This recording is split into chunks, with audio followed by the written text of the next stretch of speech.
I'm obese, shoot me in the belly. Look at all the space I'm creating, everybody! Bad monkey, bad monkey. Oh, you got baited so hard.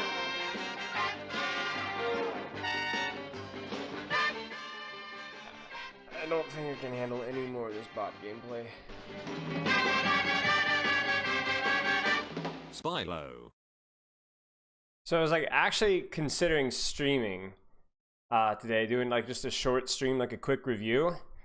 But I was like, I've got a lot of stuff I could be doing. I got a lot of stuff I need to do. I'm not really sure. I was really on the fence. And then whatever's going on right now in a couple of Discords and on Reddit and on YouTube right now, and I was like, all right, we gotta talk. I was like a shark in the water, man. I smelled blood, so we gotta go. The reason why I'm doing this is not to actually like throw my hat in the ring in terms of the drama, but because I was thinking about it, and I'm like, actually, this is something I've been wanting to talk about a little bit for a while, because this is something that I have fought with and wrestled with for years, inside and outside of Overwatch. I've read a lot of books on this, done a lot of research, on a lot of my own practice with it, and I think you're going to want to stick around because I think this is going to be some pretty interesting takes on some things that it's not just about Overwatch at this point. It's about learning in general. So basically, let me just pull up the video for you guys and give you guys like the first couple of minutes. Savvy Drone, thank you for the sub. Give the first little couple minutes of the video in question. Hopefully this is working. I haven't streamed in forever. I hope all this crap is working. By the way, internet still sucks. I haven't been able to get the guys out here yet. So if I conk out for 2 seconds, that's normal. It'll come right back in. It should be fine. But just let you guys know. Thank you for...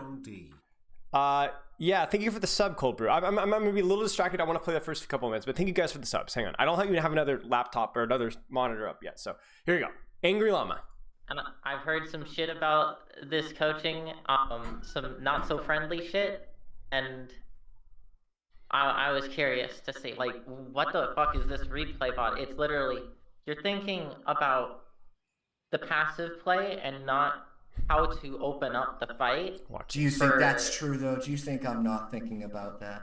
Or do you think maybe I'm thinking about it? Obvious to the people watching? No. I'm not even making it obvious to this player. I don't want him doing it. The Angry Llama is made for adults who enjoy honest, crass cutting. Loved it.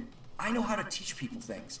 And what I do is I actually had a course. It was all about learning the Rubik's Cube. You couldn't pass my course without actually doing the Rubik's Cube segment in engineering. Everyone had to pass it. It didn't matter your spatial ability. What I'm doing is you take any large complex problem and you can break it down into doable steps. What I give them are 3 steps, not the 1,700 things they need to do to get to platinum. I want them in silver. And then they can come back.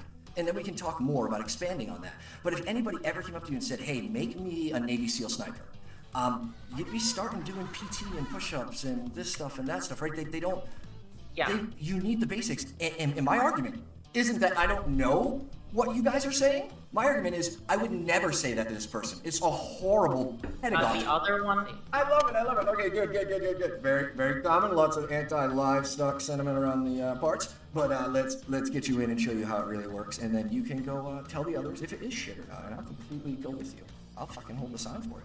Hello, it is Al, and like every other community, this one's got some drama. Why do elite players hate the Angry Llama so much?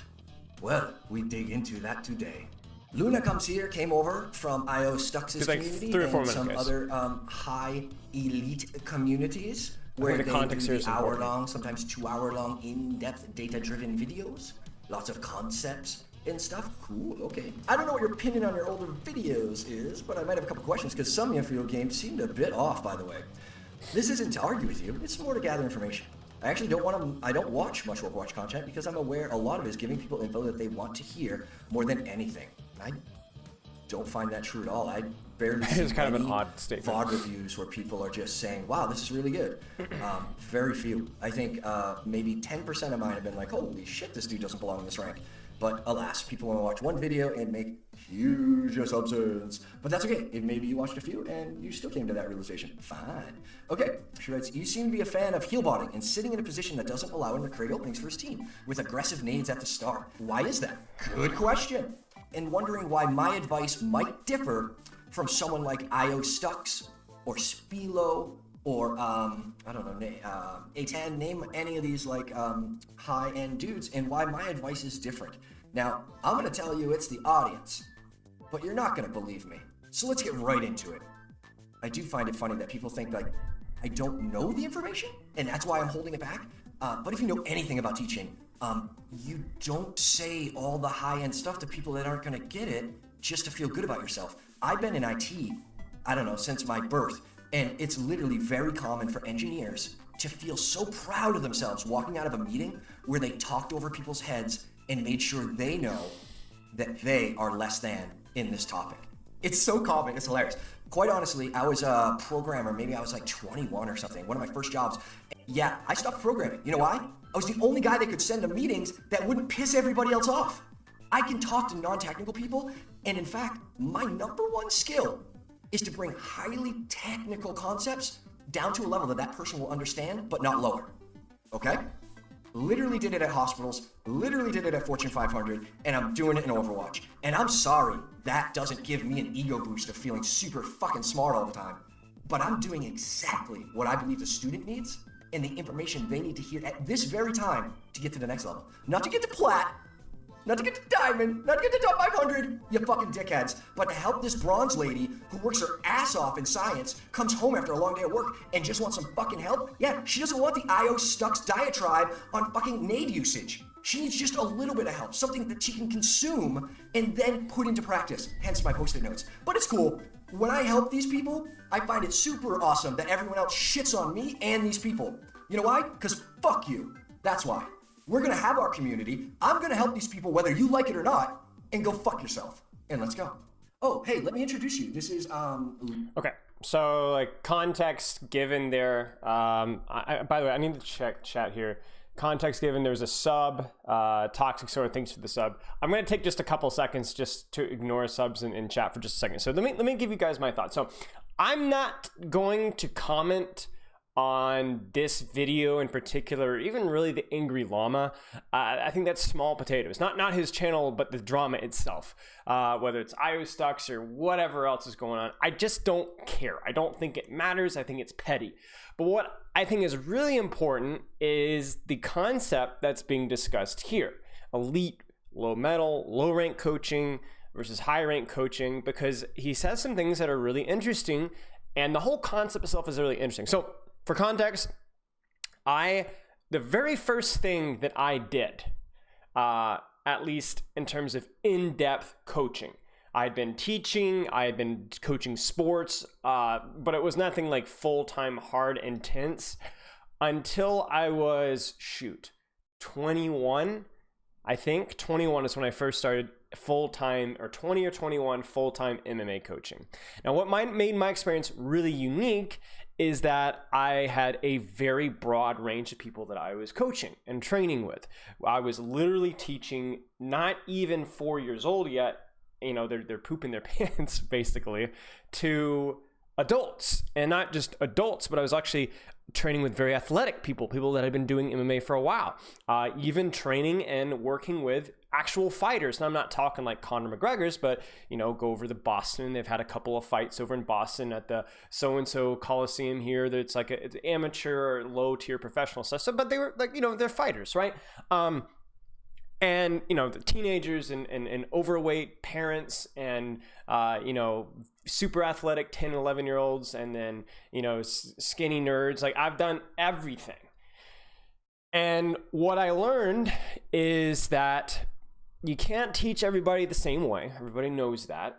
But regardless of whether you're brand new to something or whether you're experienced, and really regardless of what your goals are, everybody needs a foundation of solid fundamentals. And whether that's helping you to be able to defend yourself better like I might do only martial arts or MMA for a year and a half, you know, once or twice a week, you know, just so I can defend myself better, or whether I'm actually training for a fight, or I'm giving my kids something physical to do, right? You want a fundamental of, these are good fundamentals of MMA and self-defense, and really, regardless of what your goals are, if we're talking grappling, I'm going to be teaching posture with guard, right? It's a position in the ground. It's posture with guard, or making sure that you're for striking, making sure that you got your fist by or nearby your eyebrows a lot of the time. I mean, there's different thoughts on that train. Being in a good stance, right? Stepping with your strikes, right? There's like some fundamentals that just everybody has to do, whether you're MMA or whether you're top tier. And so you want to understand what those really important fundamentals are, and then you want to make them accessible and teach them. And either you're grinding them repeatedly with the really, really high end MMA guys, or with the lower rank, the new kids, the 4-year-olds, the kids with the finger up their nose, you're helping them get involved with that. Now, I want you guys to listen really carefully to, I'm actually not going to play it again, but do you remember when he said the whole IT thing, where he was like, I was one of those few guys that didn't go out there and just throw knowledge out just for the sake of knowledge. And that's a really important point, because in learning, you have a curve. You have a curve. This is, by the way, this is not a hard rule. This is just kind of general, okay?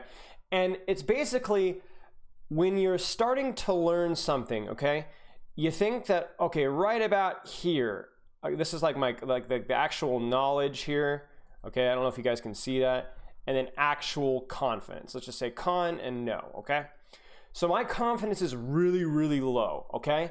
But as I start to learn more, my confidence is going to go up. And I'm like, man, I'm so smart. But then you're going to reach a certain point to where you realize that there is so much to this game or this topic, and you're like, man, maybe I don't actually know this much. And even though you know more than you did here or here or here, at this point in time, your confidence is really low. And then it starts to pick up a little bit at the end, but it's never ever going to reach that peak of where I had a decent amount of knowledge and I was super confident. Okay, that's just an interesting little side note there. But there's something else too, and something that should be done if you are a good teacher. Listen to me very carefully. This isn't a hard rule, but if you are a good teacher, as your knowledge grows,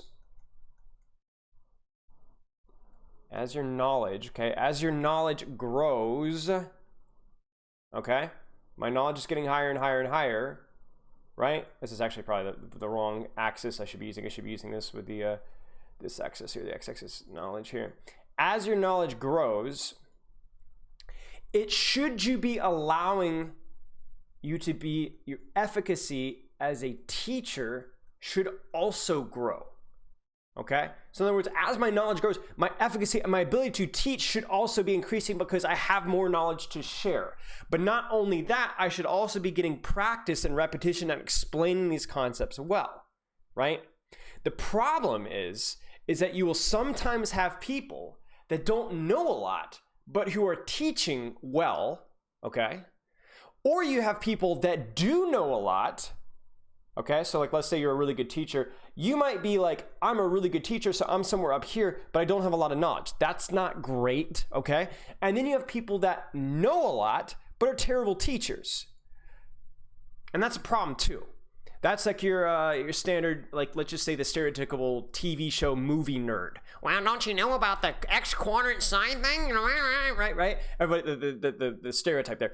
And that's bad because it doesn't matter how much you know about the game. If you can't teach it, explain it in a way that the person themselves can actually learn and apply it themselves, then it's utterly worthless. It's utterly worthless. I've had a lot of experience in the MMA field. I don't know about the other sports fields where I have worked with other teachers and coaches who sucked, to be honest. Like, they sucked. They were way smarter than I was, way more experienced than I was. I mean, I was in the game for like 5 years, you know, which is nothing compared to some of these guys. But they sucked at teaching because it would go long and it'd be drawn out and they'd go in rabbit trails and they didn't know really how to drill and it would be boring or it'd be too over my head and it was just awful.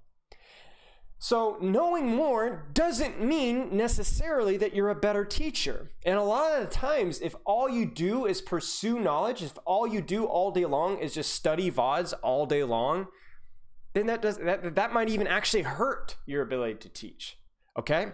Now, this is where we finally come to the subject again. So sorry for all the rabbit trails, okay? Because we gotta set up a perimeter, okay? With some context, okay? And with the elite versus medal coaching, the thing that has to be discussed is that your job as a medal coach, or listen to me, as an elite coach, isn't just to teach new information. In fact, that is often the minority of the value you provide. Instead, it's to get the individual to learn how to think on their own, to learn how to solve problems on their own, and to simply motivate them to actually go and do the learning themselves. Hey, I'm streaming. That's the goal. More than any, I'm talking 90%. It depends, I think, on the situation and the person. So the point is I'm not saying it doesn't matter if you're a knowledgeable person or not, or if you're giving misinformation when it comes to Overwatch coaching or not. What I am saying, though, is it's more important that you're motivating and challenging the individual than you are actually giving information. Does that make sense? Now, I'm going to elaborate more on this in a second because it gets even more important. Okay? Now, this is where it gets really interesting, though, because as like my ability as a coach has actually increased the more knowledge I got at the game. Because I don't know, it wasn't exactly an epiphany experience for me exactly, but it was like there was a turning point for me with Overwatch where I probably somewhere over the winter, maybe when I came back to stream, at the end of my time with Sheer Cold, when I came back to stream, when I learned more and more about the game. There's like all these details. I'm talking, guys, look at this. You guys want to see something? I'm gonna make sure I don't dox myself here. Let me pull up a couple of things here. Yeah, this is a joke. You guys want to see a joke? Check this out. Look at this. Look at this. What is this? And I had a document for every single hero. Like this. What is this? I would watch YouTube video after YouTube video after YouTube video of, I didn't even think about that. Don't have to go in all the time as Wrecking Ball. Use walls to jump as you roll on the wall to achieve pile driver height. Look for cooldowns, pressure backline, absorb cooldowns. Hammer takes space, team moves forward. Diva plus Hammer. Diva protects backline. Step off small edges to allow pile driver. Use third person scout. Pick up health packs. Point pressure. Pushing media team. Pile driver versus CB if you have to grapple with. Like all this stuff. And I have one for every single hero. And I was so meticulous. And I got more and more complicated, and I learned more and more, and that was good, not a negative thing. And then finally one day, like after working with, I think it was like the Zen Brig meta, and then starting to streaming with you guys a lot, I realized I'm like, this game is just a game of timing and angles, man. It's just a game of timing and angles, and controlling angles and synchronizing your pressure at the same time. And in things like playing slow and playing fast, like for example, if you were to tell me that, if I were to tell, okay, here's the plot, here's the thing. Reaper comps don't have to play fast. Reaper comps can play slow, but they have to play in short sightlines.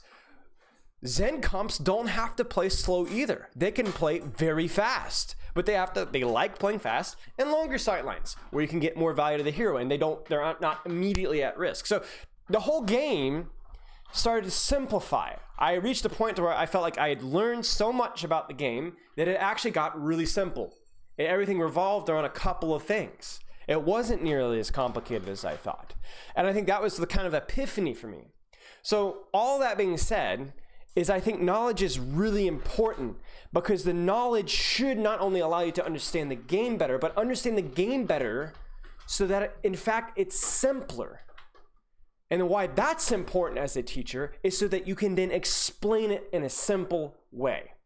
Remember, we talked about the ability to, your knowledge and your ability to teach. Simplicity when teaching is always best, always, without exception. It's not always possible. For example, if I'm trying to explain like calculus 6, somebody trying to explain it to me, it'd be pretty complicated, right? I'm not that smart. I'm not that experienced. But the goal is simplicity. The goal is simplicity. And like what Lama was saying is, like, a lot of people kind of they're patting themselves in the back by making things complicated when they don't need to be, right? If the IT guy comes to my house and says, "Hey, this program make computer bad," you make it good by doing this, because that program stops bad program from working. Okay, thank you. I understand now. Brilliant. That makes me so much. That I understand so much better. I don't need to know the like. I just help me to understand what's going on. And I absolutely agree with him on that. And I think there are a lot of coaches out there that, not intentionally, but do overcomplicate things, and they don't get to the point. It's not even through an ego thing. Sometimes it's just that they haven't been in the game long enough. They haven't worked with people long enough, and really they haven't questioned themselves about whether that's really the way of going things. So this is the thing, though, because it's a dichotomy. Like anything, there are so many dichotomies in the world. Balance is everything, right, in life.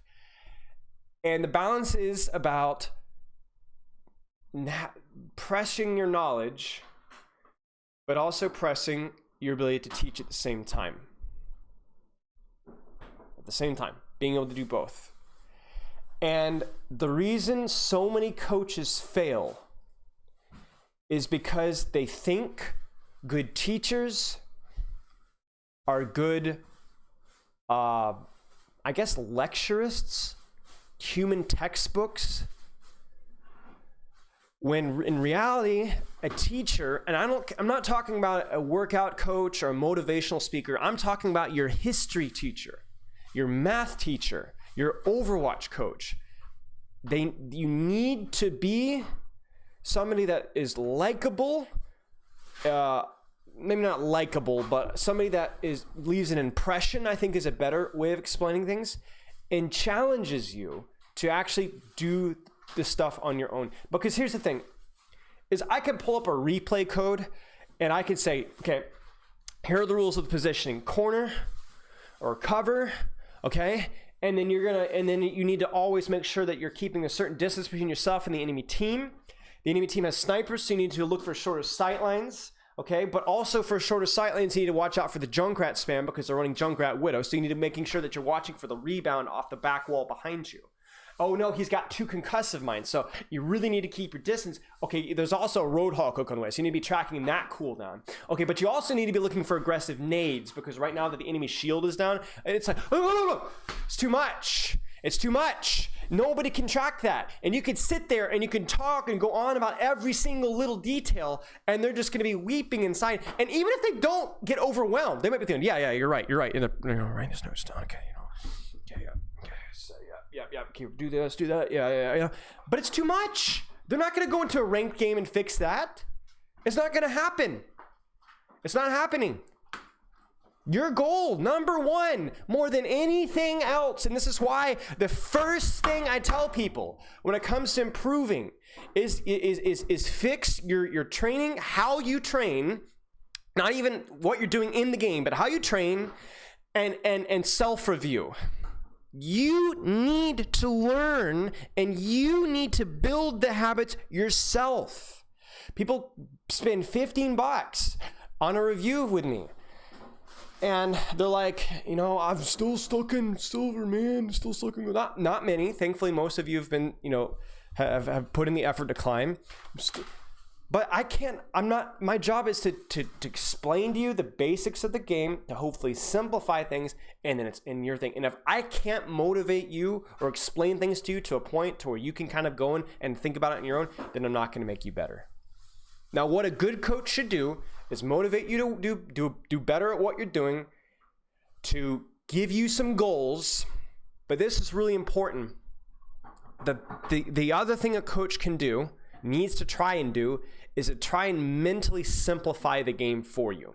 If I come into a review with you and you walk away from a review with me and you're like, that's not that bad. I can't even believe I was doing that. It's just such a simple way of looking at it. Then I've won. Even if what I'm telling you isn't necessarily 100% correct, if I've given you the confidence to go out and train in a direction and you're confident with like, this isn't actually that complicated, I just need to do that, then I've won. And by winning, I'm, as in you've won too. That's the goal, is to not only get you to think on your own, but also motivate you through a feeling of like, I can control this. And I remember one of my first sessions with Iowa Stucks back in the day, because he reviewed me way back in the day. And I remember this immense feeling, and Iowa Stucks did it through just, nice humiliation of, man, I really am a jackass. This is not even that terribly hard. I just need to not be a jackass and I'll get better. And that was a very powerful feeling, not just in terms of psychologically making me feel better, but like I actually made me play better. It made me improve over a long period of time. This feeling of I can control this, right? If a really fat person comes up to me and says they're having a hard time losing weight, and I say, well, yeah, because you're doing this. What, all you need to do is just take a 15-minute walk and eat one fewer crap thing a day. That's it. That's all you have to do. You don't have to work out for hours. You don't have to eat nothing but greens. You don't have to quit eating sugar. I don't care about that. Eat this much less and walk for 10 minutes a day, 15 minutes a day while you listen to a podcast. Is that going to turn them into an elite athlete? No. Is that going to have any crazy impact on their life? No. But it's going to help. And the best part of that advice is the fact that it's just, it's just that. That's it. It's actionable. And so everything that I've tried to do as a coach, every success I've had as a coach, as a streamer, but also as an actual like Overwatch coach, league contenders, all that stuff, is when I was able to think things through to a point to where I could explain it to where it was really, really simple. Because I do have to do some teaching, right? I can't just be like pulling you into a one-on-one and be like, all right, listen, buddy, listen, you got this. You're going to go into that and you're going to work hard and I want you thinking and I want you to focus. That is a lot of it, but there is some teaching too. If I'm coaching a bronze player, needs to be a little bit of explaining stuff. Hey, this is how positioning should look like. This is why. Does that make sense? Okay, next team fight here. What do you think about your positioning here? We've talked about this. You understand this. What do you think about that? Does that match what we talked about? It doesn't? Okay, then where should you go? That's coaching, guys. That's coaching. Now, I did introduce something new in there, new information. He didn't know or she didn't know about or didn't think enough about corners, okay, or cover. But I'm not just going to force feed it from now on. Now you go forth and multiply, right? Go figure it out now. What do you think about this? Is that the best place to go? Why not? And you can apply that to any topic in Overwatch. It's not just force feeding them information, but giving them something as simple and clear and profound as you can, and then make them go figure it out. And not just make them go figure it out in the review while you're talking. What do you think about this? What do you think about that? And this is Overwatch League level stuff too. This is what I do at Overwatch League. This is how I felt like I had an impact, at least a small impact, with some of the individuals with London Spitfire. There was some teaching, even Overwatch League players, some things that they needed to do better or understand more or prioritize. And then what does that match what we're talking about? Do you think that's best? Okay, no. Then what do you think? Where do we need to go? So again, without really getting into the Angry Llama situation, and I'm not going to comment on his coach. I'm not really up with how he coaches or what his reviews are like. I honestly don't have the time. But there really shouldn't be a difference in how you coach lower ranks and higher ranks in terms of how you deliver it. Now, here's a little side thing. Here's a little thing. When it comes to the quality of information, I want you guys to think about this. And here's the coaching, okay? I'm going to coach you for a second, all right? If somebody's coaching you and they give you a little bit, I'm not in any coaching drama. If you're talking about major midget, yes. If you are, hey Cody, I was just thinking about you, by the way. I think it was like a day or so. I was wondering what you're up to. Good to see you, man. Thanks for the sub. If you are with a coach who is giving you a bit of not bad information, but really it's not the best, okay? You know, you could watch a Spilo video and you would be like, get all your stuff ironed out. That idiot doesn't know what he's talking about, right? But let's say it was decent, okay? Let's say it wasn't exactly accurate information in that coaching session. Would that coaching session have value or not? What do you guys think? What do you guys think?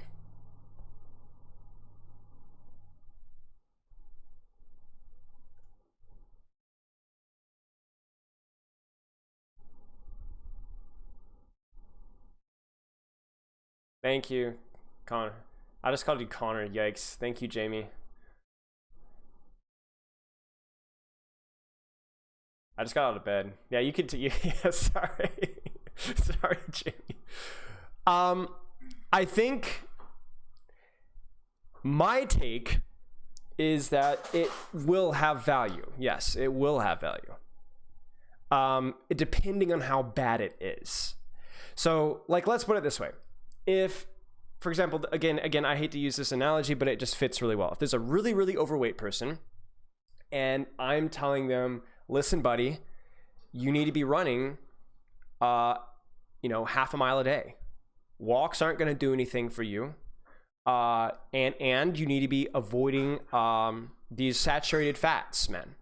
These coconut oils, you need to be eating, you need to be avoiding all that, all that stuff. You need to be on, your diet sodas. That's all you're drinking, diet soda. And basically, okay, saturated fat, that's actually pretty good for you. It's not necessarily something that you need to be avoiding, and you don't have to run. You could do other low impact exercise, but it's still better than what the person's doing beforehand, right? So it's still better than what they're doing beforehand. And as long as it's not actively negative and it's encouraging them to do something, then it's good. This is the first time I've Thank you, Tabata. Appreciated that. Congratulations again. So as long as the information is not actively making them worse, I'm talking actually where they are right now, is it making them worse? As long as it's not actively making them worse, if it's making them think, if it's giving them confidence, and if it's motivating them a little bit to go out and train, then it's good. If I were to tell you, VOD review with you, and I've had VOD reviews like this before, especially in the past, where I felt like maybe I didn't really give as good or accurate information as I would have liked. But if it made you write something down and made you think about it and then go out and train, then it's good. Like if you think about it, like how many high school coaches out there, or middle school coaches, or recreational sport coaches are out there teaching technique wrong? That footwork is not how the professionals do it. What are you saying? But they're still making the players better. They're still getting them out there and moving, and they're still giving them goals and direction, and it's probably better than what they're doing before. So my point is that if a coach is giving information that's not completely accurate, but it is, as long as it's not worse than what was done before, the benefit of making the player think, challenging the player, giving them direction is still there.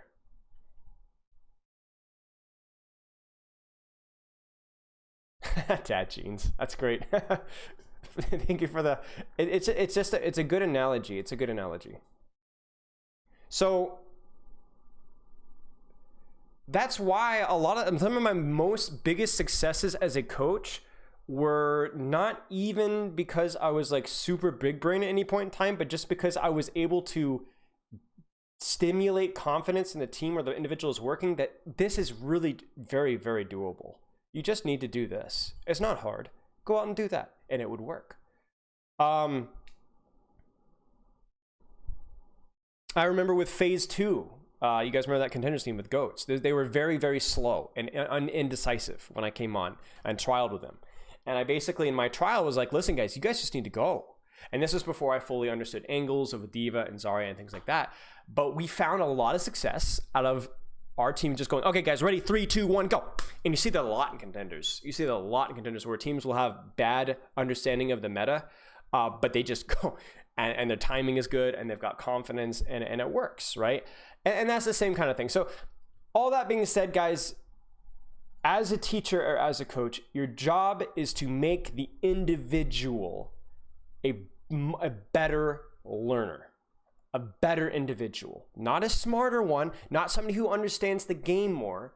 Those are side benefits, but to be a smarter, more individually driven person. Because if I go into a review with you and all you do is you feel like there's a million things to work on, you're a little overwhelmed and you don't really fully understand them, then that's no good.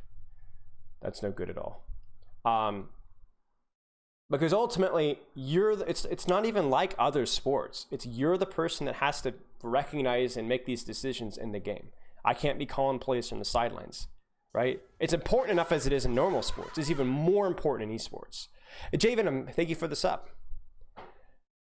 And ultimately the game is just too complicated. It's just way, way, way too complicated for anything, for there to be any rigidity. It's not like chess where you memorize a couple of set moves. It's not like anything like that. There are no set plays. I'm not calling from the sidelines. I can't predict what's going to happen. There's too many human elements. The maps are too big. The hero pool's too wide. The interactions are too broad.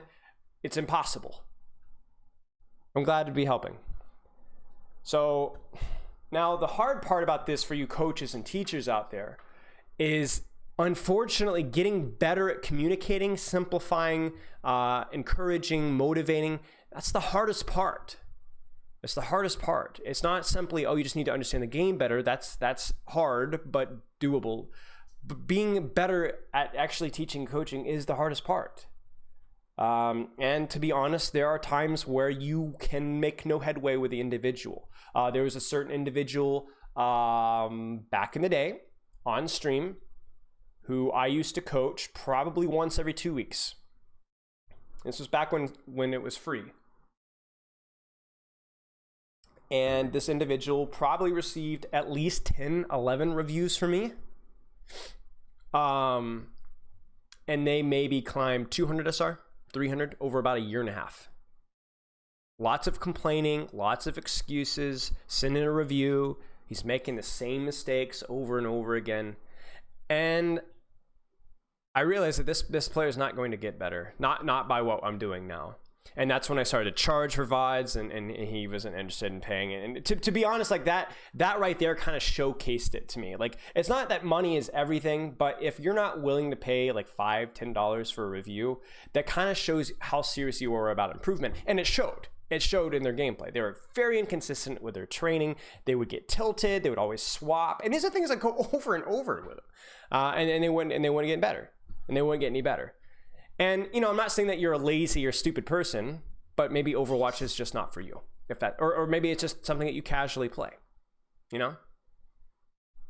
If you're not willing to spend a little money, that probably tells me that you're probably not really serious about it. Now, if you don't actually have the money, but you are serious, that's a different story. But like it said, it was a not training, not doing this, not doing that. And it was like, I realized that like, all this person is doing by sending in a VOD is they're fishing for compliments, essentially. They were sending in VODs where they were playing well, or they thought they were playing well, or they'd get a huge 5K to be like, oh, wow, look at that, you know? It was like a self-esteem boost, you know? And that's just not, like, as a coach, like, you're just not going to make any headway like that very much. So, and there's going to be players who aren't motivated, who don't want to get better, who don't care, who aren't willing to put in the work it takes to get better. For example, if you're a Masters player, okay, you're like high diamond or low plat, and you're like, I want to hit GM, okay, do you understand how much work that's going to take? You can be very efficient with the work, but it's going to take you about 3 hours a day to climb to GM, if you're efficient. And a lot of people don't have that or don't want that. And that's okay. It's a video game, guys. It's a video game. This isn't your life. This isn't a job. This isn't, you know, even something like, I would say even like a musical instrument, right? Where there's probably better psychological ramifications. It's just a video game, guys. But if you're not willing to spend 3 hours a day, you're not going to get GM. Every single day. You're not going to hit GM. So if you don't want to do that, then you're not going to get there. And, you know, obviously there's other players who have a lot of other, you know, issues and things. Sometimes it's harder for some individuals and it's easier for others. But yeah, so like, I guess the thing as a coach is to assume that there's something that you can always be doing better in how you're delivering and motivating and how you're delivering this information. But also there are just going to be individuals who just, you won't make an impact with, enough of an impact for it to matter. You know, when I was coaching MMA, Beth, you understand this. There's some kids that just wasn't a good fit. You know, they'd get one belt, right? And then a couple weeks later, they're gone. You know, and just how it is. The goal is to find the people that really do want to get better, and then you need to be successful with them. And if you're not successful, then that is when you kind of have to beat yourself up over a little bit. Even had the focus to push for masters. Okay, so here's the thing though. Do you want masters? Are you willing, or do you want to put in the work to get there? Is that something that you want? Because I have no desire to climb in ranked anymore, or at least very little desire. I don't play ranked. You don't, right? A lot of people don't. There's nothing wrong with that. And you don't need to answer me. That's not my business. You know, that's your business. But that's what you got to go figure out. There are players in Overwatch League who don't belong there. I'm not talking about London Spitfire, but like there are players in Overwatch League. There are players in Contenders that have been hard stuck tier 3 for ages, and they're like, well, you know. Now there's nepotism and you know, lack of coaching and this and that and bad luck, of course, but that is one of the factors.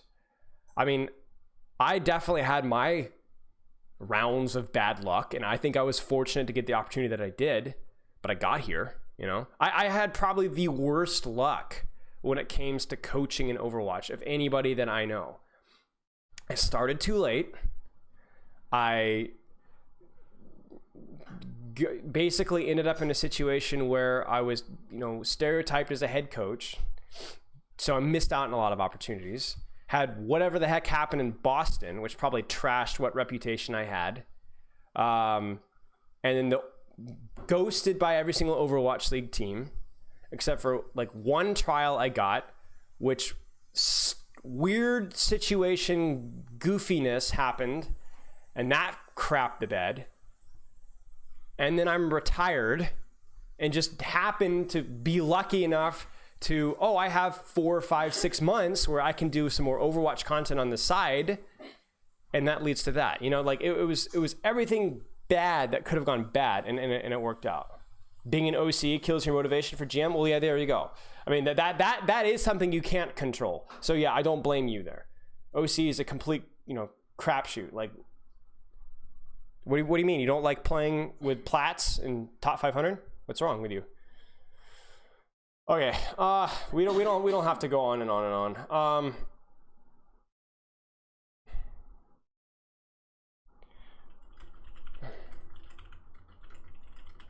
So what I am gonna do, well, let's actually take a second. Because I've jabbered off for a long time. Do you guys have any questions on this topic? Is there anything that I can clarify? Because I've not even checked chat much. The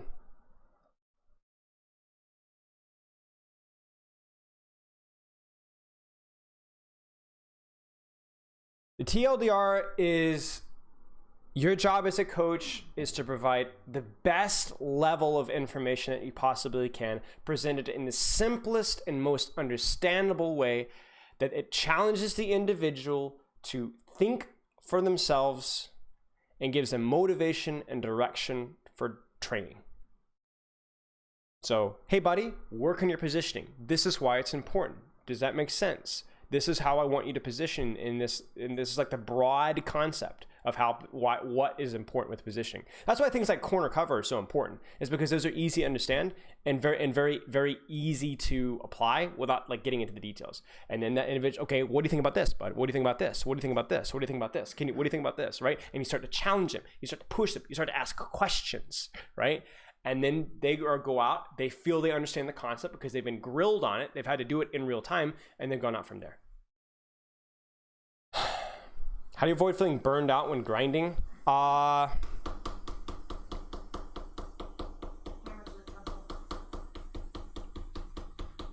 I feel like I should have a better answer for this than I'm going to give you.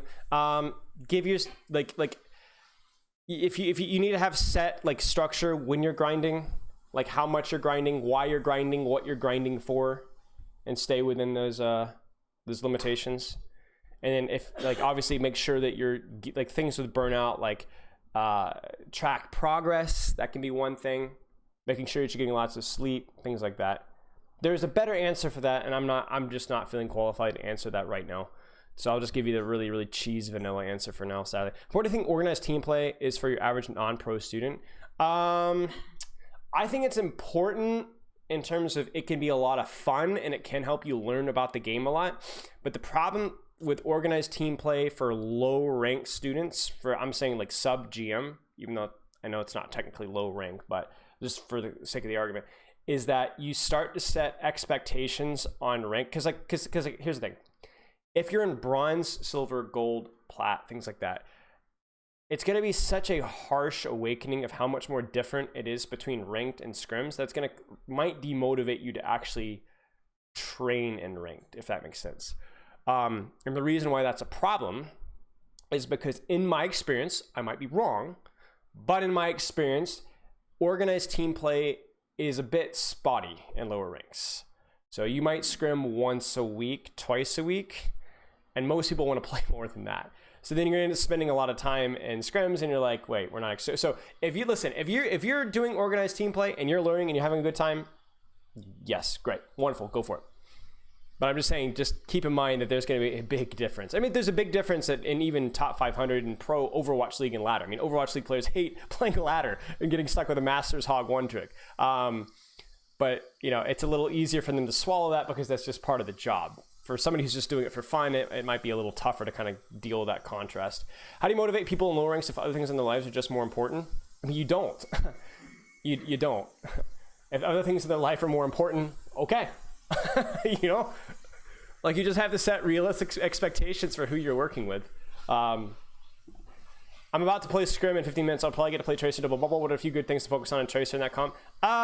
Synchronize your pressure around your monkey cycles. So whenever your monkey's going in with Bubble, even if he's not hard diving, if he's just jumping tanks, that's your window to apply pressure. Be on an angle, synchronize your pressure with your monkey. Like if your monkey's not calling every single time he or she is jumping in or walking forward and bubbling, then you need to break some legs. You need to make sure that's happening. Same time, whether you're mirroring their Tracer, shooting their Zarya, shooting their monkey, shooting their backline, doesn't matter. Synchronize like clock, tick tock. Monkey bubble in, monkey bubble out. Monkey's AFK, you're AFK. You don't have to be completely AFK when your monkey's AFK, but you do need to scale your aggression based off of when your tanks are actually doing stuff. Dan Piyun, can you actually send me the link? Can you post the link? Post me the link and I'll check it out. I'm curious. Do you believe that the player playing with the game by himself every day, enjoying it, is an important factor? Yes, it is. Because the ability to enjoy, just love the game for the game itself is very important, I believe. For sure. Having a level of intrinsic motivation is really important. Intrinsic motivation versus extrinsic motivation when you're playing as part of a team and a team environment and everybody's trying. Of course you're going to try because your team's going to, gonna slam you for not trying, but there also has to be a level of intrinsic motivation that you just want to get better for the sake of getting better, and that's kind of self-motivated. So intrinsic motivation is very, very important. Actually, on the topic of burnout can also be encouraged by having a little bit too much intrinsic motivation. So in other words, you are, like, let's say you're working and you're working, and nobody's encouraging you, nobody's supporting you, there's no pressure from like outside resources of people who are also doing it, and you just get burned out. So the way I would say burnout, and maybe this isn't 100% accurate, but my impression is that burnout can be exaggerated by not having a good external support system, or not having a real reason outside of just getting better to get better, if that makes sense. This is getting really, really complicated though. Zin, Alna, Bap, Lucio, Brig, and your hero pool, a little wide. Yeah, it's a little wide, especially because some of those heroes play completely different. The rats in this house are huge. Wow. Okay. I'm making you burgers. You're making me burgers, okay. That should be nice. I don't know. I'm not so sure. I have a friend who plays a lot more than like 3 hours a day. I was saying the game is really good. It still only goes from 3K to 3.5K a day. I mean, to be honest, for somebody who's playing 3 or 5 hours a day and who's very intelligent and they're still not improving, there's probably something wrong with how they're training. That would be the first thing I'd look at. Their hero pool, the break, like how much rank they're playing, self-review, their attitude when they're playing rank, things like that. It doesn't necessarily mean 100%, but that would be the first thing I look at. What do you tell players who don't have the mechanical skill to climb? Just play more. Yeah, just play more. Just play more. I mean, I came from literally no first-person shooters at all. I had no aim. My aim was terrible, and I climbed the GM. So with a pretty aim-dependent set of heroes. So yeah, it just play more. Play more, deathmatch, try hard. There's so many custom games now with aim training sessions, and you could just put on a podcast or music and that's the best part about aim training.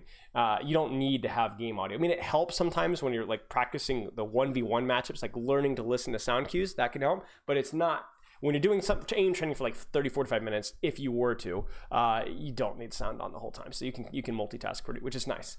What do you think you should focus more on teaching macro than micro? Here's the deal. Chat. I'm not, without defining macro, micro, and the details. Macro is just big things. Micro is little things. Why do you think I generally prioritize macro more than micro? Based off of the entire monologue I had for almost the last hour, why do you think I generally prioritize macro more? Doesn't mean I don't coach micro. I do. But I prioritize macro. What is best for a practice for a team outside of scrims? Oh, jeez. I mean, duoing and ranked, trioing and ranked, or getting as many people to play ranked together as possible is definitely not a negative thing. It's better than nothing. All right, let's check out this Reddit link here with the Tracer things. Ranking Overwatch League Tracer players based on review.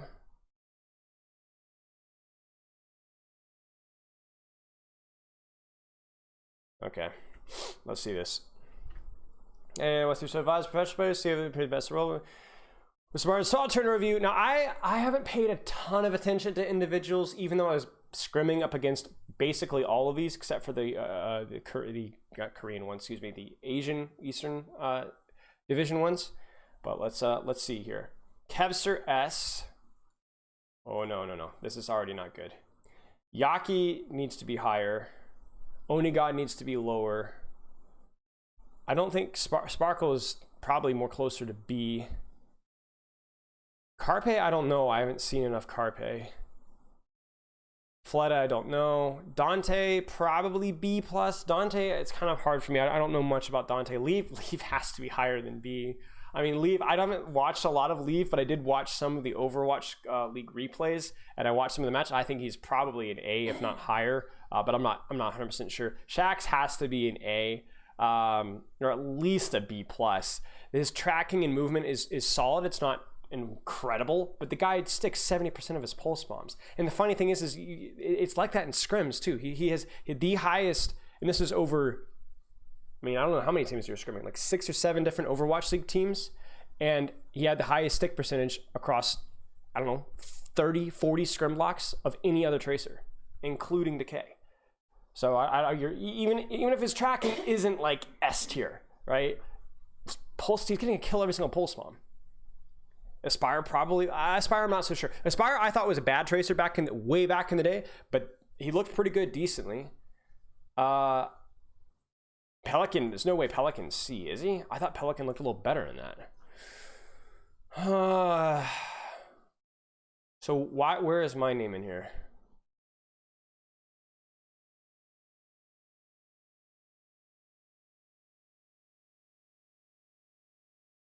I don't think Onigod's a very good Tracer. I mean, this might have changed, but the last time I studied Onigod's Tracer, which was about 7-8 months ago, obviously that's a long time, but Tracer is one of those heroes that takes a long time. I would be shocked if Onigod was an A tier. I would be shocked. But don't take my word as salt, or as gospel. Go watch the replays yourself, guys. I don't really want to read all of these details here. I appreciate the work, but what does he say about? I definitely say Sparkle's improved though. Yeah.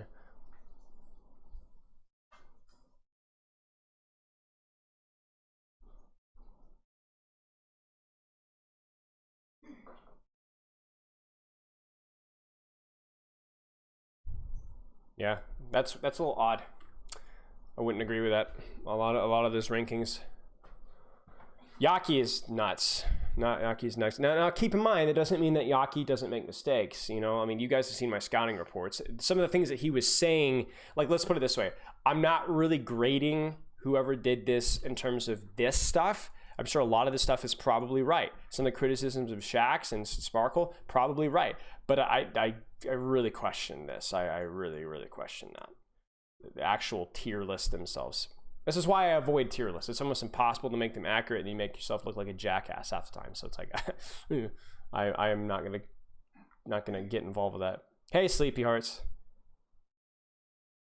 Where did you learn about all this? I mean, a lot of experience and a lot of reading. A lot of reading and a lot of experience. A lot of experiences with different things too. So not just, you know, Overwatch team coaching and streaming, but other things too.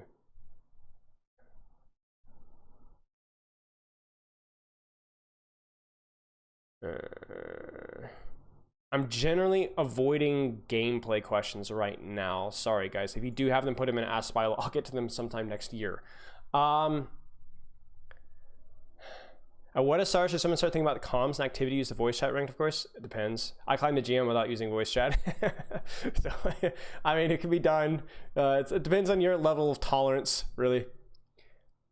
Yeah, generally I always go for macro. So the micro versus macro thing, I generally go for macro because it's not only easier to understand, but it's like this big concepts that if you understand the big concepts, you can fill in the details. For example, if I'm telling you how to eat better, I keep bringing up health, but it's such a low-hanging fruit, no pun intended. If I'm telling you guys how to eat better, is it really important right off the bat that we start talking about saturated fats? You know, I don't even understand half this stuff, you know? Or the nutrient content, or the level, yeah, not liposuction, what? No. The level of the carbohydrate percentage. No. Guys, eat as close to real food that's not been processed as you possibly can. And check your ingredients. And don't eat a ton. And drink a lot of water. Those are your big concepts. Eat real food, don't eat fake food, read ingredients, and drink a lot of water. And don't eat a ton, okay? And if you do that, you're already off on a great foot. And then we can start to catalog, okay, how much water do you drink, okay? What are real foods? What's real and what's bad?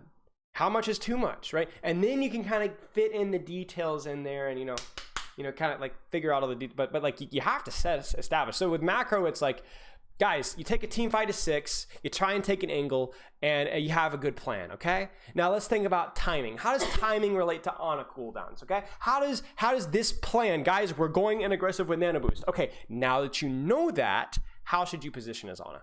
Because if we start with, this is a good Ana position on this map, you're already setting yourself up for failure, because what if your team is deciding to go aggressive, and this is the position way over here?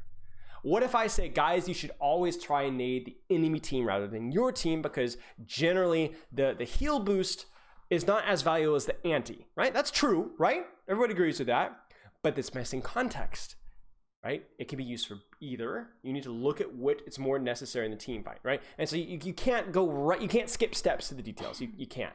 You need to establish a baseline and then fill in the rest. And a lot of time, the rest is just like pretty obvious. Like once you establish the baseline, hey guys, synchronize your pressure at the same time, it makes a lot of the things a lot easier to decide. It makes it a lot easier for me to go, like I can say, you need to be using your cooldowns at the same time as your team, right? And if I see you Ana chucking a nade while your monkey's like, you know, waiting 2 seconds on his bubble, it's pretty easy to see something wrong there. And it's not hard to understand either.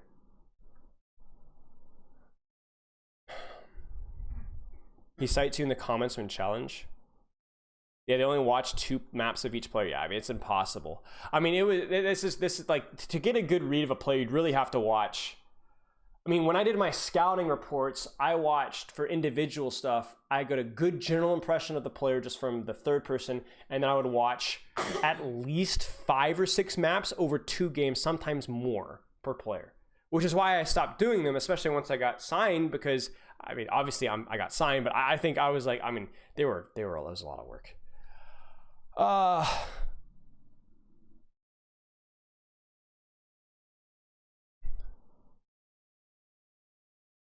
What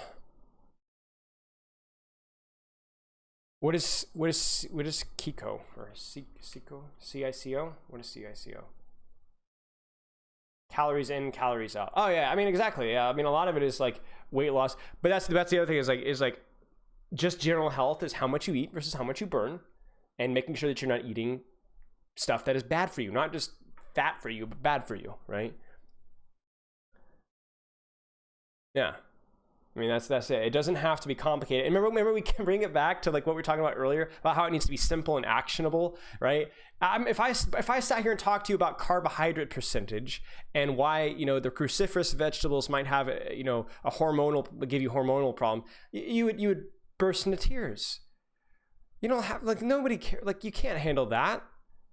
Nobody can handle that, you know? Oh boy. Yeah, you can handle it. Hey, Ralph. Thanks for the raid, mate. This is a trash can. Hope you're doing well. Does learning macro also help us? It tends to lead to more visible improvement, allowing more motivation. I think so. I find my things like with angles and timing have a big impact. So yeah, I mean you're it's kind of a circular reasoning a little bit with your question, because it's like, is good coaching better because it makes you get better faster? I mean, yes. If something that I teach you is going to give you a big improvement in your play, then yes, that's going to be good. Not only because it gives you a big improvement in your play, but it's going to motivate you more to play more. So yeah, it's kind of like a self-fulfilling prophecy. Which is why sometimes when somebody's really demotivated and really hates the game, it's almost impossible to get them started, because they need a certain level of motivation to actually play and put in the effort. And if they don't put in the effort, they're not going to get better. So what are they going to do? They're going to turn on the computer, they're going to play a game, they're not going to put in the effort, they're not going to get better, and be like, see, it doesn't work, man. Oh yeah, no crap. You know? Good evening, Dad. Oh no. Chad, I've adopted, I didn't even know.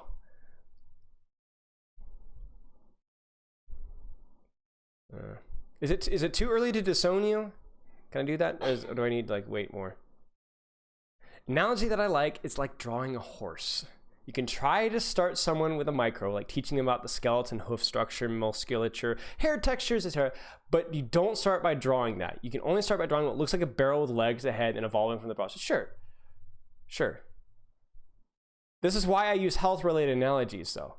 When you start thinking about drawing a horse, I'm desperately trying not to burst out laughing. Save the receipt. I don't know. Ralph looks. I don't even know. Do thrifts? Ralph might be like the thrift shop, used pair of slippers. I don't think they give out receipts for those kind of purchases. You can disown me, but I'll be responsible for my heart feelings. You see, you don't understand what disown means. Disown means I take no responsibility for anything.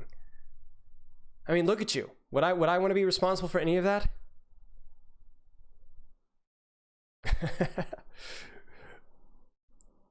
Oh gosh, I'm gonna drink some water. There's a dumpster out back. Yeah, there is. Thank you, Cager, for the gifted sub. It's weird calling you Cager now. Ravis, thank you for the sub. Got tons of people in it already. Man, where do you live? Holy cow. All right. I guess we could do some hammer time or something here. Eventually I'm gonna have to catch up with this stuff. It's like, you guys ever have that closet where okay, is it just an American thing? Junk drawer? Does anyone else have a junk drawer where you got like your pencils and like the old pair of keys that you don't need for the lock that doesn't work anymore, and then like the paper clips and then the pair of scissors? Okay, I got a junk drawer in my Discord. It's called Hammer Time and Ask Spilo. I'm just kidding. See, the funny thing about junk drawers is there's actually like useful stuff in it. It's not just junk. In fact, it's very little junk. It's mostly like useful stuff, but we still call it a junk drawer. That's ironic considering the junk drawer in my Discord is full of useless. Okay. All right, let's do hammer time. I've been talking enough about answering questions, so I will get there eventually. Okay. Oh gosh, there is so much crap in here. What is this? Oh dear. Forgot how. I'm gonna have to look for the juicy ones. I'm gonna unironically. No, I'm not gonna write this down. No, you won't find pre-coaching for a plat team. Torbjorn guide. 5 habits. I don't want to do game leap guides. There's like better stuff in here to look at. I think I already did this one, or I looked at this one. Maybe it was before. What types of comps are there? Here, okay, this might be interesting. Okay, you know, screw it. I'm not old. I'm gonna remember these. Chat, I'm gonna remember these. Okay, listen. What types of comps are there? Bronze to GM.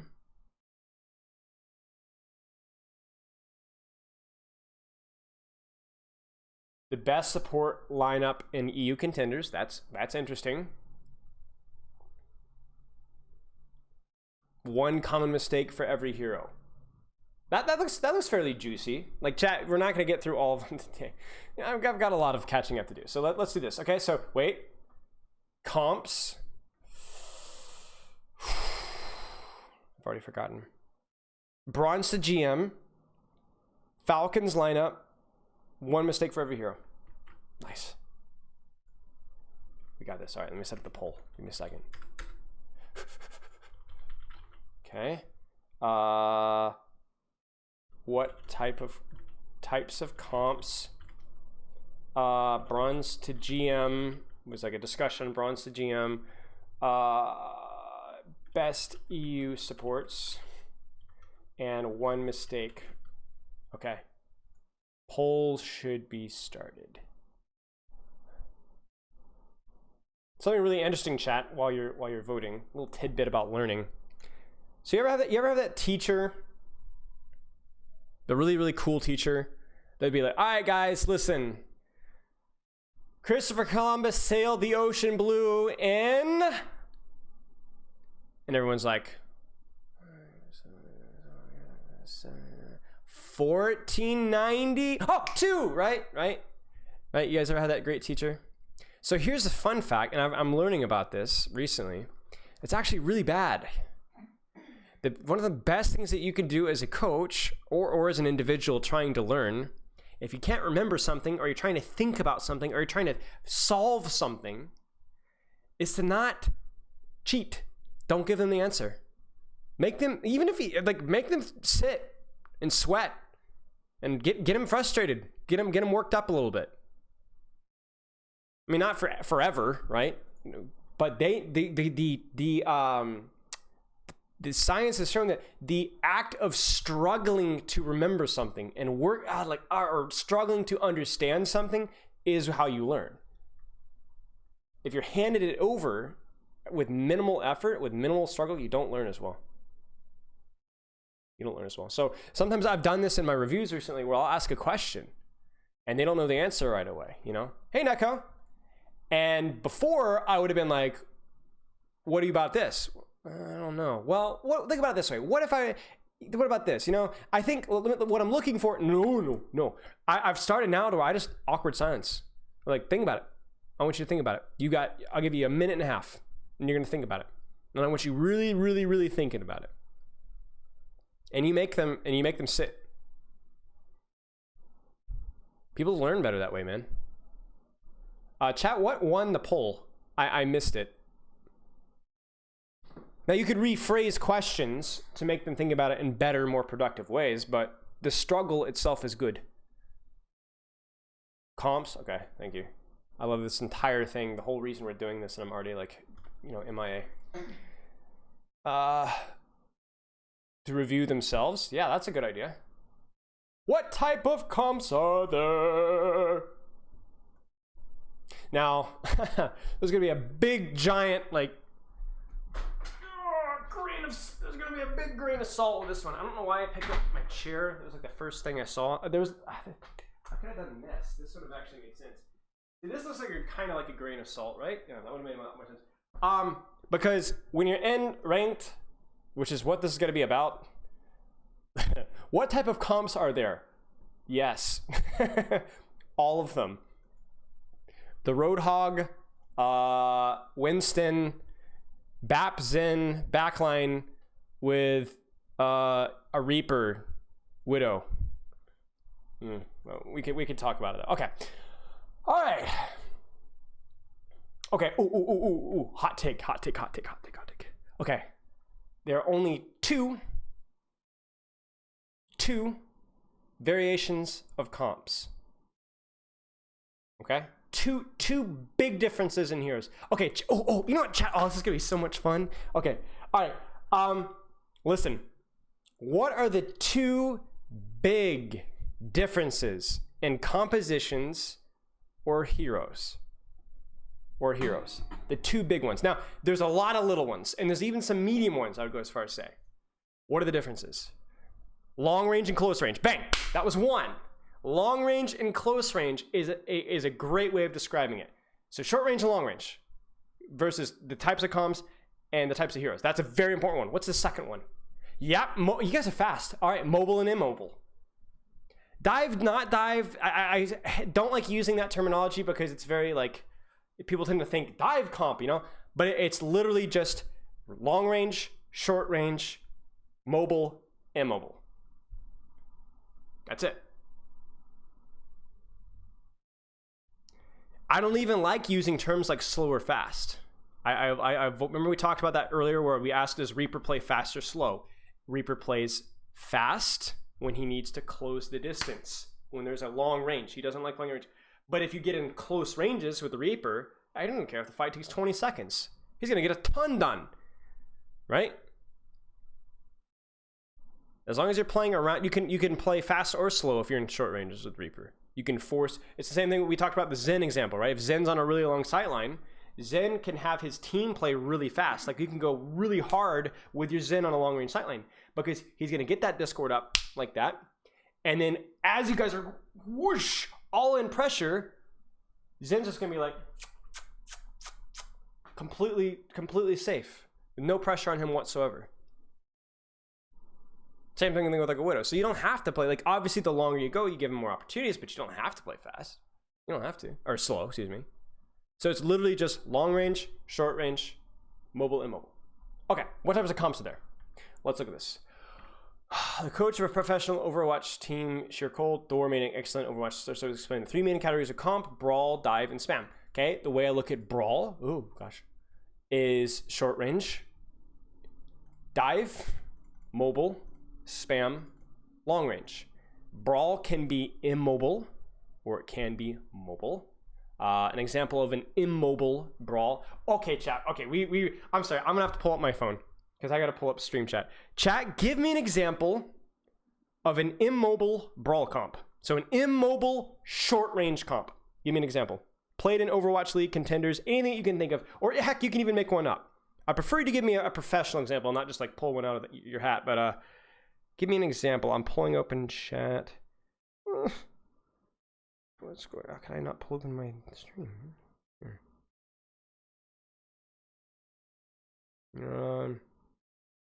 Yeah, a professional. Okay. Kree Torb, Orisa, Sig, May, Brig, Bat. Sure. You guys saw what I like to call the Atlanta Reign comp, right? The Ryan, Diva, Torb, Reaper, Bat, Brig comp. There's no Lucio speed. Very few. There's no speed, right? There's not as many heroes, and there's not a lot of fast heroes. Okay, sure. Generally, an immobile brawl comp would be one without Lucio. Usually, those ones aren't very good. You generally want a hero. If you're gonna have a hero, a team that is very short range, you want them to be very mobile. Why? Why is Lucio so important in brawl comps? I mean, Lucio does kind of count as mobility. I wouldn't say, you're not wrong saying that Lucio is part of an immobile comp. I'm not saying you're wrong at all, right? Because speed, exactly, because if you have a very short range comp, the only way that you can force fights is by some form of big picture mobility. That's why you need speed. It gives the short range comp the immobile, slow. It gives them mobility. Now, why does a spam comp, okay, remove the word spam from your mind. Why does a long range comp not need Lucio, usually? Why does a long range comp or spam comp not need Lucio speed? Think about it. No need to close distance, exactly. They don't need the mobility because what they lack in the ability to get to you physically with their mouse ones and range, they can get to you without actually having to be there. They're less concerned about being static because through setting up angles, they have big map control, right? A Reinhardt can only control this. That's why he needs the ability to get to different places. Whereas a Widowmaker can control this entire room by just standing in a corner, right? And the way Overwatch is balanced is with heroes that are really short in range are obviously really strong in that short range. Reapers, Reinhardts, Junkrats, right? It just makes sense. If you can't reach very far, then you should be rewarded if you're able to get up close to the enemy team. Whereas a hero like a Widow or a Zen, you're very dangerous in ranges, so you should have a liability if you get up close. Okay, so let's think about Dive. What is Dive's signature? What does Dive bring to the table? Oh, nice. What is Dive's signature?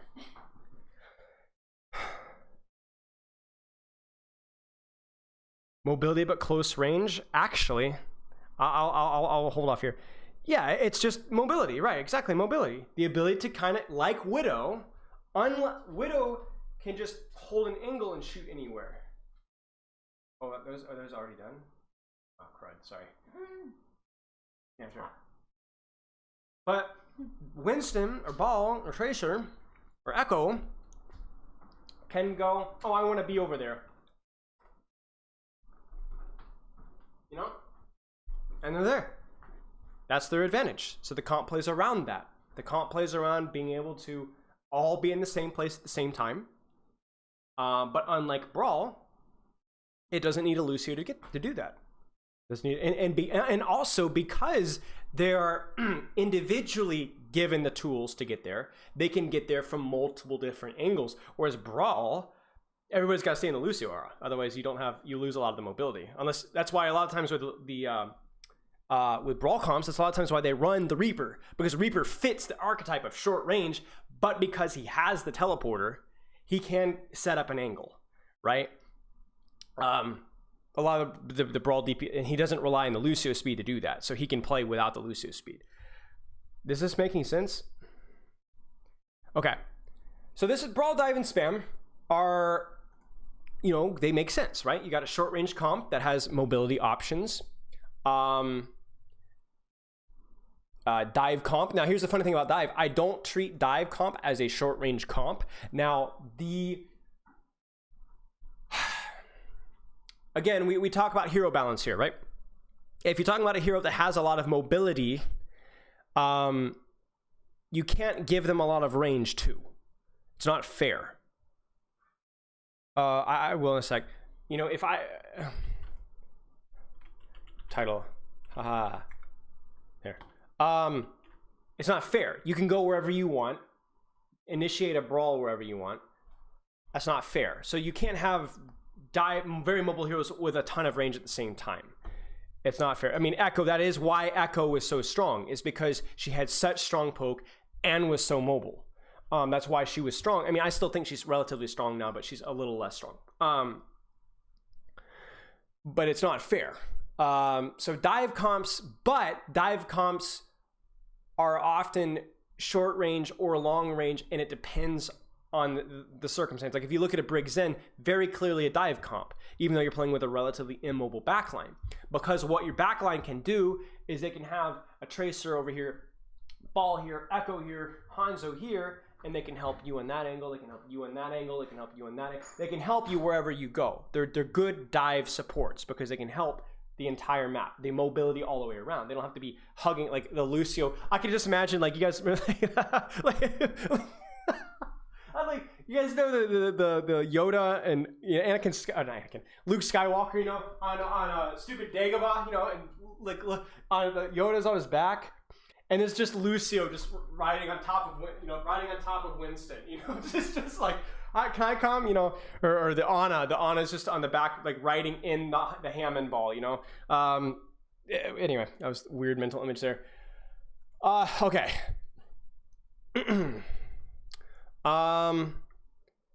I don't really want to hammer time Thor's stuff, but let's actually look like what makes a calm strong in a particular phase.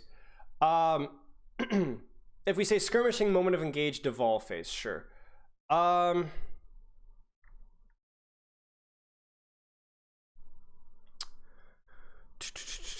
boy, this is when we're gonna get pretty deep. So I'm not gonna be able to thoroughly hammer time this.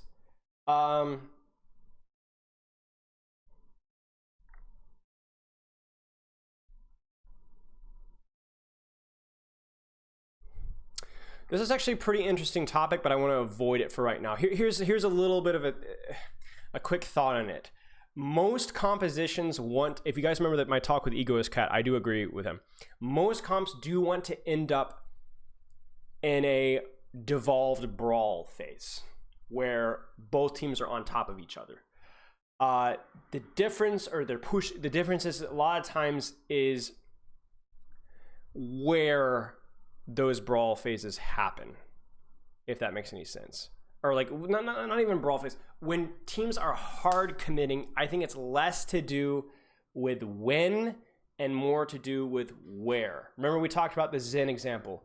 You can have your ball hard commit on a brawl team as long as your spam comp has a lot of good angles and long sight lines. You could even just ball goodbye, you're dead, but it doesn't matter. Double bubble. You can play to hard commit as long as your Zarya is charged, as long as you have a reason to, and you're able to close the distance and land an aid and get your brig within swinging distance. Like it depends. This is gonna be very, very advanced. I want to see what some of the other comments. Brawl dive poke. Brawl is close quarters, high damage, and healing based. See, I wouldn't even say high damage and healing based.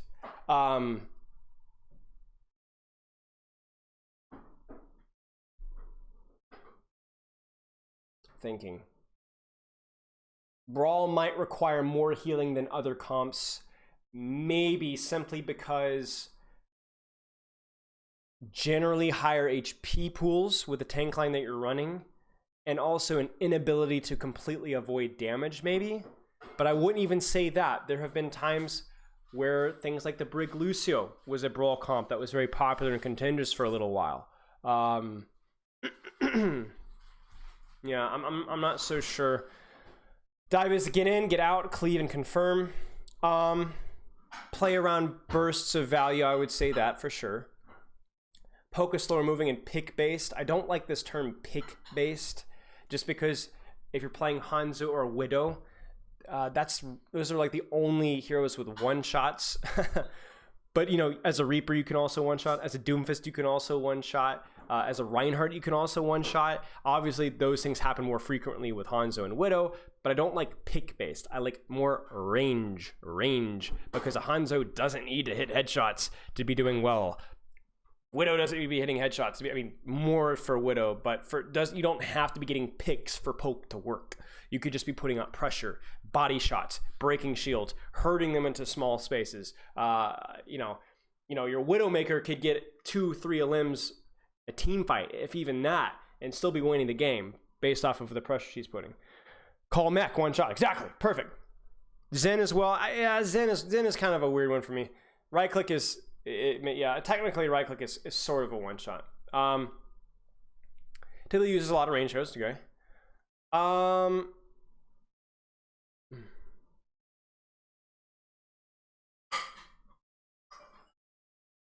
Yeah, this is good. Yeah, the key thing is like, how can we explain this to lower ranked players and just ranked players? The way I would just say it is, you want to try and pick a composition, or you want to try and pick heroes that either synergize with your team's heroes, or that synergize with the map. This is the best way to learn from a question like this. What I would answer is, I would say, what types of comps are there? Well, depends on the map. Is it a long-range map like Junkertown? Is it a short-range map like Lijiang Tower Control Center?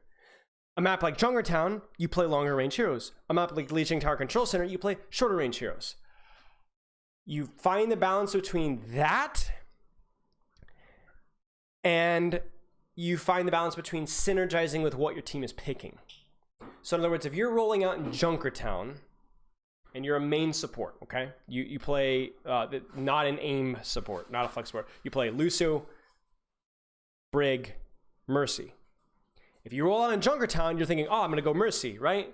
You know, Mercy, damage boost my snipers. Or I'll go Brig, right? And I'll pocket my Zen, and I'll pocket my Widowmaker, or you know, it's better than Lucio. Like, what the heck is Lucio? But then your team picks Rein, Zarya, Reaper. You know. Yeah. You know what I'm saying? Like, you really want to play Mercy with that? Yeah, not really. No. Now you go Lucio. Now it's, even though the map is not good for Lucio, it's a good comp. So I would generally prioritize playing around your team comp than playing around the map. But you do need to consider both. And so all you really need to know to do that is to know what heroes are short range, what heroes are long range. So in other words, if my team goes Orisa, Widow, Hanzo, and I'm a flex support, what's the longest range flex support? Bap? Not really. Ana? She's okay. Zen? Yeah, Zen. You want Zen or Bap? Those are the more consistent range heroes, right? If I'm a main tank and my team goes Diva, Zarya, Reaper, Mei, I go, what's the best short range tank? Reinhardt. I go Reinhardt, right? Should I playing support pick Lastish? No. I mean, it's up to you. Like, if you have a hero that you really want to grind, you can just insta lock. You know, like sometimes. I mean, when I was climbing to GM, I wasn't as concerned about picking around my teammates as much as I knew this hero. I was really good at this hero, so I played this hero. But if you've got, like, I think Iostux puts it really well. Just pick the best hero for the circumstance within your pool. So if you are a support player that plays 3 supports, and you're like, I don't really mind playing either of them here, then yeah, you can pick last. Just wait, see what your team goes. Every single game, someone's going to insta-lock something, and you can play around that.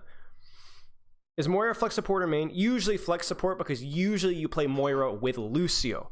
And usually you're not going to try and play Lucio, so usually you'll be stuck on Moira, but it depends. Now, yeah, there you go. So there's some questions in chat about, like, Diva and Ball. Is that a spam hero? Is that a brawl hero? Remember the rule with mobility, guys. The rule with mobile heroes is that they're flexible. They break the archetype. They can play their job. They don't even care about short range versus long range. Usually when they're actively engaging, they're going to be short range, right? Because otherwise it'd be unfair. But because they're mobile, they're not as concerned about, dang, you see that Widow over there? Crap! I wish we could do something about her, man. You know, now look at my Lucio speed. No. Ball's like, you know, woo, you know. So Ball, like, dive heroes are very flexible with where they play around, because, you know, a Winston can farm primal off of a brawl comp, or a Winston can dive your Widow. They're very flexible. Map control, you know, angles, they can be wherever they want, so they're very flexible. So don't overthink about, is Winston or Ball, is that a dive or a spam hero? They're mobile dive heroes, but dive heroes always can go into spam or brawl. Genji has been played in brawl. Genji's been played in spam. Not very often. Tracer has been played in brawl. Tracer's been played in spam. More spam than brawl, because she struggles against brawl heroes, but she's been played there. Echo, right? Any hero with like significant mobility, Sombra, right? You give them options and they'll be there. Let's go one more comment here. Pure brawl, divey brawl, pure dive, divey poke, pure poke, brawly poke. I mean, yeah. See, these are all fine. Like, these are all. I mean, you know, I'm not gonna overanalyze, but these are all, like I said. There is no, this is brawl, this is not brawl. It's just, generally brawl is always going to be shorter range heroes. Like, if you look at this here, short range, short range, short range, short range, short range, short range, a little bit longer, right? Divey brawl, okay? Like, let's say this is brawl but with mobility options, okay? Winston, yeah, Winston's a very short range hero. He's a little slower than Ball, so he struggles with range more, even though they're technically both short range heroes. Ball also does have a little bit of more range poke, right? So if you think about it, Ball does have a little bit of poke compared to a lot of the other tanks. Zarya, Zarya again. Zarya doesn't have a lot of range herself, but she can bubble people who use that mobility, right?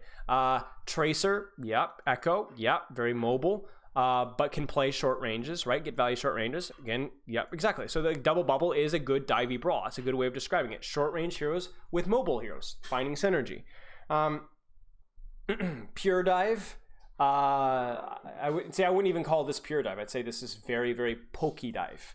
Very long range. If you mess up as a Winston, versus a Zenyatta, then you're gonna get your head blown off at any range other than point blank. Yeah, okay. Hog, Winston, Zen, Bap comp from earlier falls into. I would say that would be definitely more of a dive poke. Dive poke would be the thing for me. So I think I said Hog, Winston, Zen, Bap, Reaper, Widow. Yeah, so that would be a dive poke. You play around your Zen, Bap, Widow sightlines.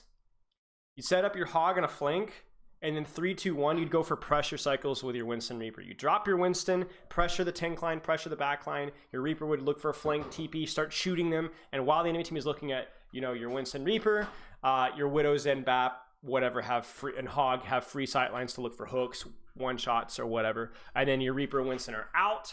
They have to use their shifts to get out, and then your backline, your Hog have to kind of chill for a little bit. So instead of a Orisa pull for your Hog, you have a Winston bubble and a Winston cleave that's baiting all the attention away from you, opening things up for you.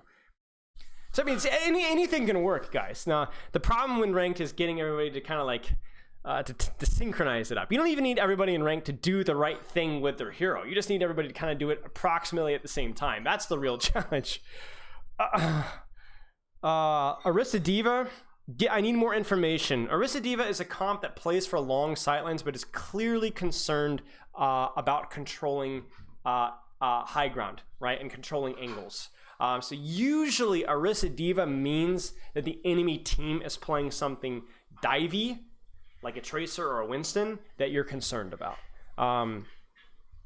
Yeah, that's generally what you would play about. You're clearly scared about something that's controlling high grounds or something that might be taking an angle behind you.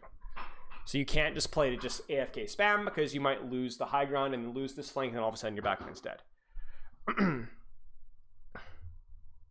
But Orisa D.Va is that's how you'd play, or where you'd see Orisa D.Va. Okay. We can do one more. We'll do one more hammer time, and then I'm gonna go. Let's do one more. I'll set up the poll. We'll do the same 3 from last time. Bronze to GM. The question is should people be doing bronze to GM? Should it be out? Should it be in? What's the deal? The best support lineup in EU. And then, in other words, the best supports in EU. Let's analyze them, and then one common mistake. All right. Poll started. I'm gonna pee. I'm muting my mic too soon. I'll be right back.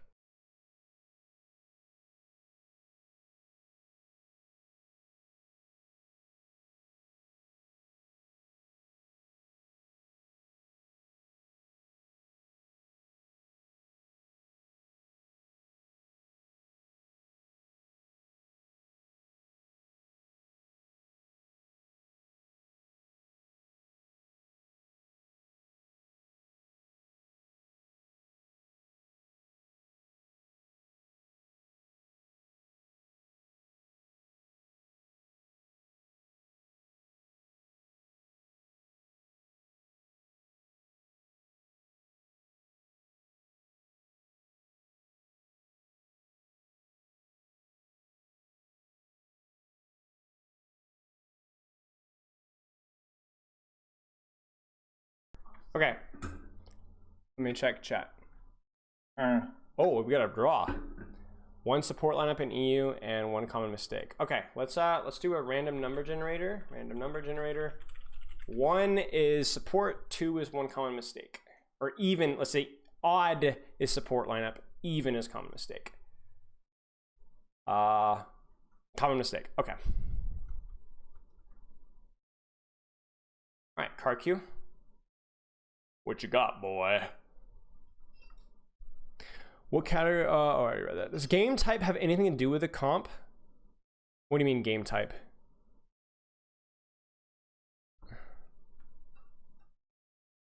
One common EU support. Yeah, I'll see that. All right, CarQ.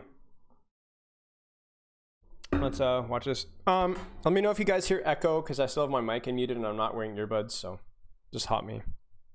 Let me know. Oh, like control escort. Yeah, control generally likes faster comps with more mobility because it's about because you don't have time to set up and set your feet. It can be a little bit difficult, and also because control types tend to be shorter sightline maps. So speed and mobility are a little bit more favorable for that first fight on control because everybody's starting on neutral ground, so there's an initial fight for space, and being fast or mobile is important. For escort, playing around a small area of the payload and just forcing fights there is powerful. So I'd say shorter range comps can be stronger than they should on shorter range comps. For example, you look at a map like Blizzard World. No way short range brawl there would work if it wasn't for the fact that it's payload. And it can work there. It's not very good, but it can work only because it's payload. And there's a couple maps like that, like Junkertown as well. Like, people play Junkertown brawl defense. Why? Because you have to push the payload. And people can get 3 fights on defense before you even capture first point. They're going to spawn camp you. They're going to hit you around the bridge. They're going to recontest. And that's simply because it's payload. So yeah, shorter range brawl comps do very well on payload. Do better than payload. Another day I'm going to do the best EU support? Maybe, yeah. Con, Dredro. They did very well this season. I coached both of them, and I'm very proud of them. I didn't work with Dredro very long. Actually, I didn't work with either of them very long, but I worked with them for a little bit of time. I worked with Con. I actually not signed Con to phase 2, and then I got sniped for Uprising Academy a couple of weeks later, and then same thing with Dredro and Uprising Academy. We signed him, worked a couple of weeks, and I was gone. Okay, let's go. One common mistake for every hero. So I'm going to mostly judge the quality of the advice, but I'm also going to judge if I think the tip is like really, really low hanging fruit. Like if it's like, nah, nobody makes that mistake, man, then I'll say something. But most of the time, I'm gonna avoid that. Okay, here we go. Fix them. A bad habit newer D.Va players make is flashing their defense matrix mid-fight just because they can.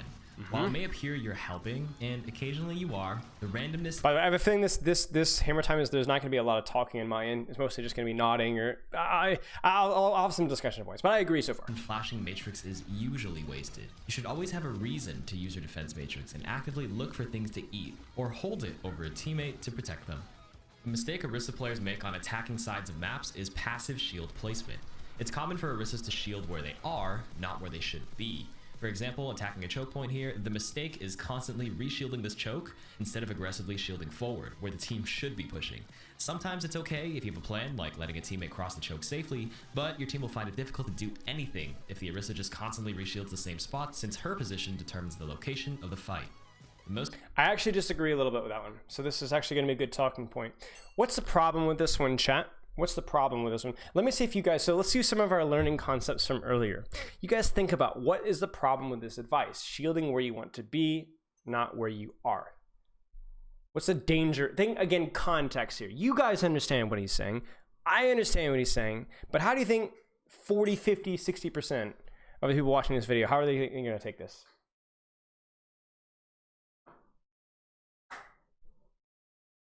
How do you think, what's the problem with this? I'll give you guys like 20 seconds to grind it out.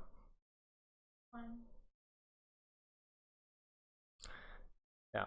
So the problem is Orisa is a ranged tank. She does want to poke a lot. Like you very rarely want to brawl as Orisa. There's been certain Overwatch League metas in the past where you brawl with Orisa because Rein was bad, or Orisa did very well against the DPS that were meta.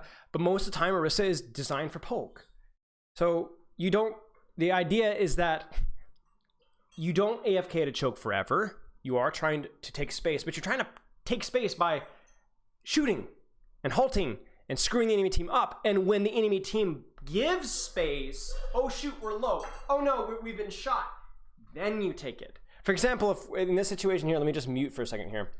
If this situation here, I'm not walking past this choke until that Sigma has no shield. And I've forced a shift, right? Or I've maybe chunked the McCree a little bit and forced him to back up. Then I'll go to the statue. I'm not gonna go, hey, Sigma Cree's in, throw my shield in, right?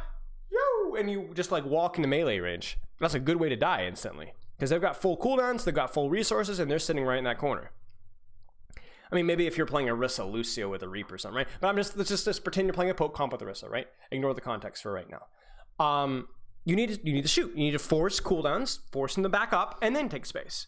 Even as a Reinhardt here, maybe you'd walk forward and swing, and you'd smash them back here, and then they'd fall back. You probably wouldn't keep going if you were at half HP and had no shield. You'd probably go, okay, I'm gonna wait here, and then move on.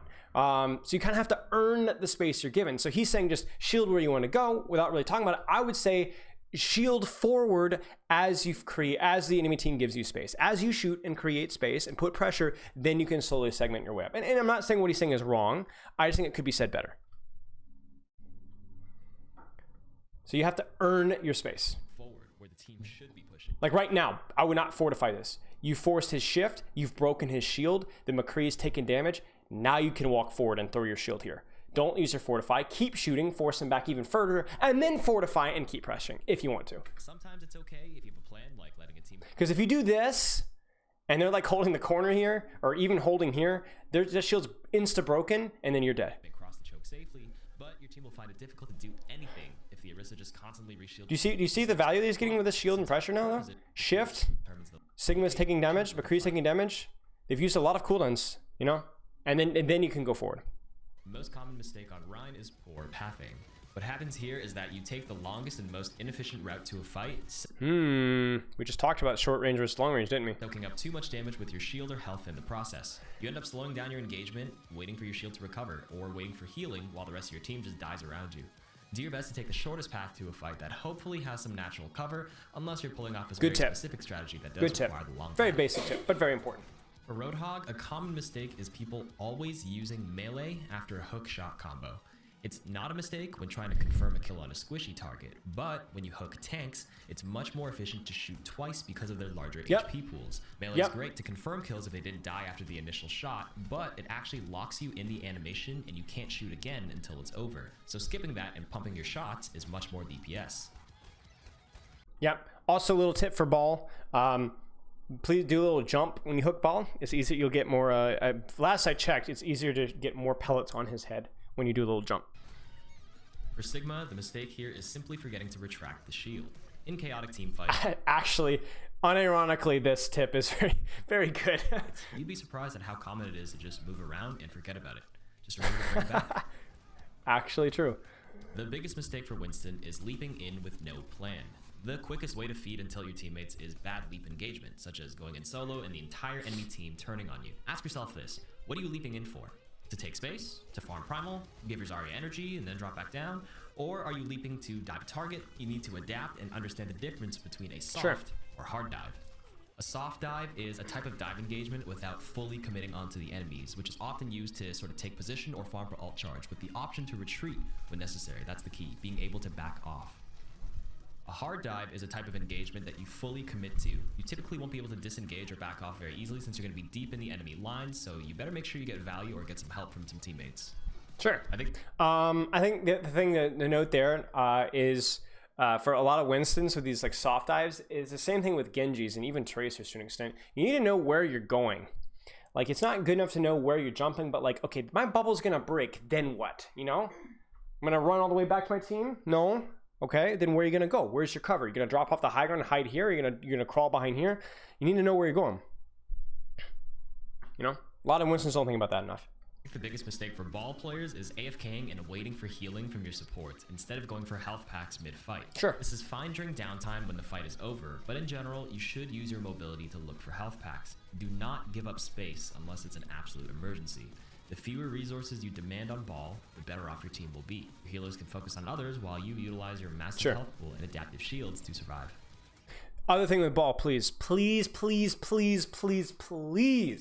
pay attention to when and what your team is doing. or where, whatever. You can throw in all the W's in there. So many balls just because they're so fast, they can be anywhere they want. They're just, shoo, fight, do, smash. And the team's like, we're in spawn, dude. What are you doing? Please wait for us. We would like to be able to do something when you're doing something. It's really, really bad. You need to create space when your team is somewhere in a position to do something, right? Something. Very, very, very, very bad to get in that habit. Inexperienced Zarya players often bubble for energy mid-fight instead Not bad. of actively looking to deny enemy abilities or to enable a teammate. Denying a shatter, for example, with your bubble is much better usage than just blowing it early. You'll get the energy anyways, so focus on timing more than anything. I disagree. This is again another tip where the tip is fine, but it needs way more context. And it doesn't need a lot more talking, it just needs more context. What's the problem with this, chat? Once again, I want you to tell me what's the problem with this tip. Listen one more time and get your fingers typing. Bubble for energy mid-fight instead of actively looking to deny enemy abilities or to enable a teammate. Denying a shatter, for example, with your bubble is much better usage than just blowing it early. You'll get the energy anyways, so focus on timing more than anything. Okay, what's the problem with that? He'll save bubble for something that never comes. Exactly. Oh, I saw that video. I block shatter. Dude, you're bronze, man. You're gold. You're not going to be blocking shatters with bubbles. You're going to do it accidentally, if ever, right? You're not that good. So what ends up happening is you're sitting on a bubble. Oh, bubble pulse bomb, guys. Yeah. No, you're not. No, you're not. You're 1900 SR. You're not bubbling a pulse bomb. It's not happening. Your number one priority is to get charged. Number one. If you are not charged as Zarya, 90% of the time, you're useless. Now, there are obvious exceptions to that rule. Obvious. Very, very important exceptions. Even pro Zaryas will sit at 0 charge sometimes, and they'll still play the hero. Because there's a certain value, but we don't care. You're bronze. You're silver, you're gold, you're plat, you're diamond. It doesn't matter. You need to get charged. Now, how this tip could have been phrased, and I think is a very important thing to say that I see a lot of mid, low rank, and even high rank Zarya scuff up, is once you're already charged, talking 50, 60, 70, 80, 90, 100, anything from 55, 60 plus, please stop using bubbles just for the sake of using bubbles. If I'm a 70 charged Zarya, I'm not going to just randomly throw a bubble on my Rein to get charged. I'm going to bubble my Rein when he's actually really in. Or I might not even use my bubble at all. I might save it until somebody's in a lot of trouble. And I'm not going to use my personal bubble. I'm going to play really, really aggressively, make them look at me, and then use personal bubble and back out. And use personal bubble as a tool to play more aggressively. Or I might not use it at all. What happens if they try to shatter me? Or they try and Diva Bomb? Or if they try and, what if they pulse bomb me? Or that Widow headshots me on 100 HP. I'll just sit on that bubble. But that's once I'm already charged. I see a lot of Zaryas that get charged and they just start blowing bubbles because they need to go from 90 charge to 100 charge. No. No, no, no. If anything, once you're already charged, you can just use one bubble to top yourself off. That's an important tip. This is not. This is goofy. Go and roll and think of the sub, mate. It's very, very, very risky, especially, again, for the audience that this is going to reach. This advice is not good. This is maybe good advice for a master Zarya who understands that I have to get charged. But anybody below that, no. A common mistake for new Ashe players is poor coach gun usage. Too many players get thirsty for kills, see a low HP target in the distance, and gamble on a vertical coach gun for a single shot, and more often than not, just miss. It's better to just save your coach gun for separation when getting dove or flanked, as well as repositioning. The biggest mistake for... Yeah, sure, that's fine. I mean, I think a lot of it depends on enemy composition. Sure. One thing I would say for Ashe, for one quick tip, is please make sure you're putting Bob on an angle or a flank. Don't just Bob frontline or throw it on a cart. Pretend your Bob is a tracer. The perfect Bob is one that hits the enemy backline and shoots them in the back. Sometimes it's hard to do both. Sometimes you have to put one on an angle, but it doesn't necessarily hit anybody. Sometimes you have to put it where it hits somebody, but it's not really on the back line. I don't care. As long as it's either hitting somebody or it's on an angle, then you're good. Preferably both. Bastion is playing him without the team support. He requires a team built around him since he's literally the only hero that remains stationary to do most of his damage. But you can't stay put for too long. Even with your team shielding and healing you, some players won't switch off even when it's clearly not working. You're not that guy, pal. Trust me. You're not that guy. The easiest way to feed I actually don't. I think there's a much better tip for this. This Bastion, it's more about synchronizing your pressure around very brief cycles of pressure. Like Bastion is almost like a Roadhog in a way, to where you can play like hyper aggressive. You've got your hook, you've got your E. For Bastion, it's not cooldown related. It's more about, okay, the enemy team is distracted right now. My tanks are doing something. Now I can go, right? I can drop into turret form, but I can't stay there long. The second that my tanks even start to back out a little bit or lose resources, or the enemy team even starts to look at me at all, you have to go. So Bastion, it's way more about timing discipline. He's extremely punishing if your timing is a little bit off. And to be honest, how many times is a Bastion OTP going to get into a game and have an Orisa and a Sigma and a damage boost playing with him? Not very often. Most, you'll probably get an Orisa, but you can't. Playing around your team is just a very broad, generic statement that doesn't really provide much info. Oh, why did I turn this off? shielding and healing you, some players won't switch off even when it's clearly not working. You're not that guy, pal. Trust me. You're not that guy. Yeah. The easiest way to his different Bastion was a swap off, yeah. feed as Doomfist is using all 3 cooldowns blindly without knowing you can guarantee a kill or having an escape plan. It's probably the most common mistake for Dooms at all levels, misreading positioning or not accounting for the enemy team's peeling. The biggest mistake I see... Yeah, I agree with that. Yeah, you need to... You always have an escape plan, right? Actually very similar to Winston and Genji. Always have an escape plan. Where are you going to go? 2 cooldowns in, 1 cooldown out. 3 cooldowns in, I ult. 3 cooldowns in, but I know I secured a kill, so I'll build a lot of HP, duck behind a corner, then punch out, like whatever. The Echo players make is that they forget focusing beam can execute shields as well. Obviously saving... Very rare that you use this like this. Very rare. This is a bad tip. it for a kill is optimal, but there are certain situations where a Very cracked few Reinhardt circumstances. shield needs to... I do not want my Echo doing this. First off, why is my Echo standing behind Reinhardt shield? And why is my Echo not standing on the statue or this angle here, shooting shield 2 more times and then sticking and then Eing the Sigma? That's much better value because especially E can go through his shift. This is not good. to get broken immediately. No. Can combo. You almost never E a shield ever. I mean, maybe if you're like setting up for an Earth Shatter and you really need to get, because Ryan's shield is a little better because it's got a huge HP pool, right? So that beam that extra beam damage, but like Orisa Winston bubble, it's like even Sigma, it's like just a couple of shots breaks their shield HP isn't enough to use that 50% bonus. Echo's beam does 200 damage per second below half health, and that counts for shields as well. So if you see it, don't be afraid to go for it. Because your pressure once the shield is dropped is so much lower if you don't have E. A common mistake for Genji is similar to Doomfist, committing on an engagement by dashing in without deflect available or dashing in with almost no chance of getting in a limb for a dash reset. Winston, to Genji, get out. Doomfist, same thing. You just get caught out of no man's land with a poor engagement. And Right now it's like, where are you going if this fails? Where are you going? Where are you wall follow-up from climbing? your team.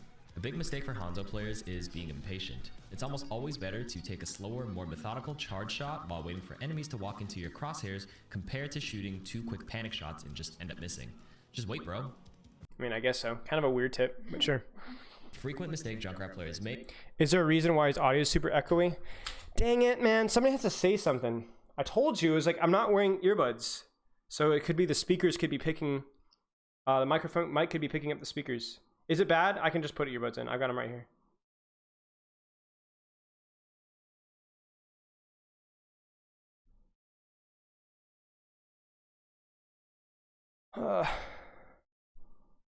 Give me 1 second, guys.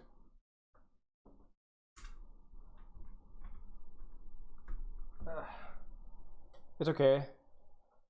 All right, here we go. Let me know if it's any better. Is just spamming the same spot. When an enemy gets hit by a grenade, they're gonna get booped, and if they're not bots, they'll probably move. As a Junkrat, you need to add some variation or slight adjustments to your aim, which can help randomize the trajectory a lot more and catch enemies off guard. Sure, especially if you're just spamming a choke. Just slight variations in where the grenades go, it goes a long way, like securing kills. People aren't stupid. They're not going to stand in the exact same spot. They'll move a little to the left or right and then walk right into another one of your grenades. That's good. Common McCree mistake is that sorry about that, guys. combat roll, many players instinctively adjust their aim on the Y-axis, the up and down. There's a tendency to readjust your aim upwards during the combat roll because you dip down. However, you don't want to move your crosshairs much because after you roll down, you roll back up, obviously. You'll waste time readjusting your aim and thus lowering Cute little your tip here. accuracy. The mistakes Yes, for thank you, Mei recently. revolve mostly around her cryo freeze. The first being using it too early after taking just a little bit of damage. And since it Okay. lasts for 4 seconds and heals you, players tend to want to stay in it for the max amount of time. However, sometimes the best option is to exit cryo early, because getting separation from the enemy or returning to your team is more valuable than waiting for that extra bit of HP. Biggest And it also makes it so that you get the cooldown back faster. So like, why you're doing nothing while you're sitting in ice block. So if you're already full healed or you've already avoided what you need to avoid, don't sit in it longer unless you need to survive longer. Remember, it's a 5v6 when you're in there. So mistake for Pharah players is their positioning and playing in open spaces during the poke phase. okay, Once a committed engagement begins, then you can go over their heads, maybe concuss into an off angle, and shoot safely, where it's difficult for them to respond Nice. to you.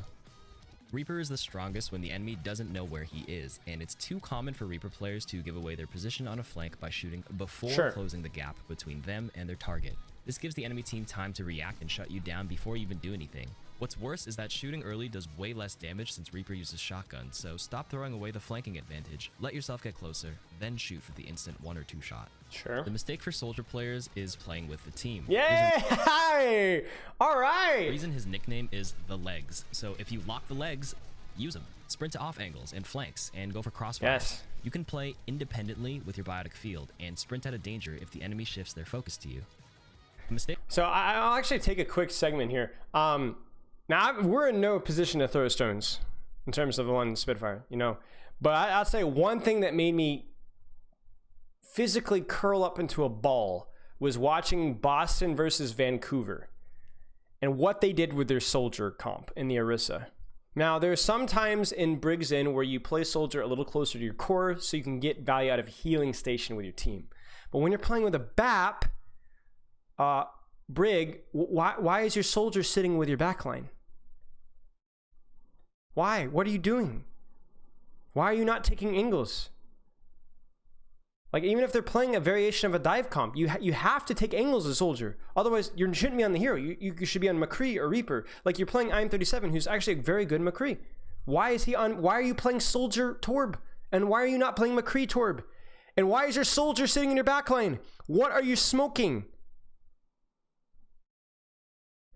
It was unreal. The Vancouver versus Boston performance was probably up there with our game versus Paris at the end of the season. The worst Overwatch League performances of the entire year. From at least the worst underperformances, let's put it that way. Boston I have no idea what they were doing. No idea what they were doing. It was bizarre. Painful to watch how they played Soldier and the fact that they didn't play McCree. Just bizarre. a lot of Sombra players still make is throwing their translocator on a health pack. As the game evolves, people are checking for these now, so you're better off leaving it in spots near the health pack, but not necessarily on That's it. not any better at all. It's a good tip, but this example is checking for terrible. these now. Guys, So it's you're better way off too leaving it- obvious. So I'm going to throw it in the open right next to the health pack. If anything, put it behind the couch or like. spot. This is a good tip, but just terrible video. Teleporter. They usually pick one of 3 styles. They either set it in their spawn to help teammates regroup during a fight, reposition the whole team, or set up TP combos like a turret bomb or diva bomb. Instead, try to mix it up. Being too predictable with your teleporter will only make the enemy team's job easier. I mean, TP bombs are going to be 90% of what you do as a Symmetra, unless your team is like coordinating around a specific play, because it demands too much coordination. And to be honest, it's not just the coordination that's demanded with Symmetra Teleporter. It's often just not a very good plan. There are sometimes, like even in Overwatch League, when Symmetras are played, usually the Symmetra TP is utilized for solo flanks, quick flanks, or for breaking a choke. But they're not like, the entire team fight is just a battle, teams jumping around. That's because people need to set up their angles, and it gets just too confusing and chaotic. So a lot of the time, this kind of stuff right Mix here it up. is 90% of what you're going to be doing as Symmetra. And you'll drop your TP, you'll turrets, you jump in the back line, you will take the TP yourself, you'll beam a little bit with a charge right click, beam, and then just TP right back out again. And that's a lot of value. You'll have about a second or so before they break the TP, and you'll be able to get a lot of pressure, a lot of value, almost like a free flank, basically. The whole mix it up thing is going to cause a lot of players to try and, hey guys, why are you taking my TP? What's going on? Karku said to mix it up. Being too predictable with your teleporter will not gonna only make make the enemy team's job easier. Foxhound, The no. mistake Torbjorn I got your players message make though. is I haven't instinctively responded yet using though. their secondary fire, the shotgun, at close range. But if the enemy has armor, you actually do more damage over time using your primary fire. It's good to know. Armor provides significant reduction against small instances of damage, turning each Torb pellet from 12.5 damage to 7.5 damage. That's a 40% damage reduction. Since Torb's primary fire is a single instance of damage and does 70 per shot, being reduced to 65 with armor, it's a little bit lower, but it consumes much less ammo and has a faster fire rate when compared to the secondary fire. A typical tracer mistake to fall into is blinking just because they can and have one available. Blink with purpose. For example, some players tend to blink every empty clip or reload cycle, which isn't always necessary, but blinking to move between cover or to dodge enemy abilities will get you more value. A common Widow mistake is shooting shields. Yes. While there may be some scenarios where a shield is cracking and you're uncontested, go ahead and help your team put some damage into it to break it. But for the most part, you're better off holding your crosshairs on enemies behind it and waiting for it to drop. Or try and avoid being in a position where you are shooting Rhine Shield. If it's a Sigma shielding you or something like that, but if you're just looking at a Rhine Shield as a Widow and nothing else, then there's probably a problem. Or just take an off angle altogether. King's Row, third Beth. A big Ana mistake is specifically saving your nano boost for one combo. Let's say you and your duo are playing Genji Ana and planning to nano blade. While it's certainly a great combo, a lot of players make the mistake of tunnel visioning into it and miss out on a lot of other nano opportunities that could have won them the fight much earlier. A huge Baptiste. I mean, I don't know. I just think, like, if you got a nano blade, just nano blade, guys. Like, unless you just use the blade and you've got nano available, then yeah, use the nano. Try and synchronize yourself in the Genji. But nano blade is just so stinking strong. Unless they're shutting down every single nano blade, like, I don't agree with that tip. I think like nano blade is just a free fight win, man. Like it's, yeah, I don't like this. Oops, why did I mute? And not using his primary fire enough. Hey, one of his nice. biggest strengths is his DPS output with the 3-round burst gun, which has a similar time to kill to a Hemlock. And I know it's a different game, but the point is this weapon is an absolute beast. The most effective playstyle in ranked is a DPS heavy approach. Look at any BAP player in the top 500 leaderboard and check out their damage per 10 minutes compared to their healing per 10. Some of these guys have a higher DPS output than healing, and well, they're top of the ladder for a reason. A normal Yeah, and the reason why that's important is, remember, your job as a support is to take pressure off of your team or put pressure on the enemy team. And you take pressure off of your team by doing damage. If I put, 30, even if I'm not a great shot, if I put 45, 50 damage on the enemy Reinhardt every time he drops his shield, I'm doing, and without severely compromising my healing output on my Rein, that's a huge favor for my Reinhardt. That makes it a lot harder for that enemy Reinhardt to play the game. It's a direct buff towards my support on my team. So with BAP, you can shoot and damage and heal 1-1, 1-1, or even 2-1 with almost no compromise in your healing output at all. So it's not something that you can do. It's something that you need to do. full combo for Brig to maximize Inspire uptime is Shield Bash, to swing, then to boop. However, if you're looking for an environmental kill specifically, skip the swing. The Yeah, time it everybody takes talks you to about this one, swing but it's a good runs tip. out the short stun duration of the Shield Bash, giving them time to get away from your boop. Just bash into boop to get them off the map. Yeah, The good most tip. common thing new Lucio players will forget to do is utilize his wall riding ability. It True. sounds really obvious, because it is, but you really should be either on a wall or in the air 90% of the time, spamming your primary fire and getting off angles on enemy players. Lucio has the most versatile movement in the game, so use it. Yeah, very important. I mean, even if it's just shield damage, guys, BAP damage is worth it. Yeah, please practice staying on the wall. But to me, Lucio wall riding is literally the same as BAP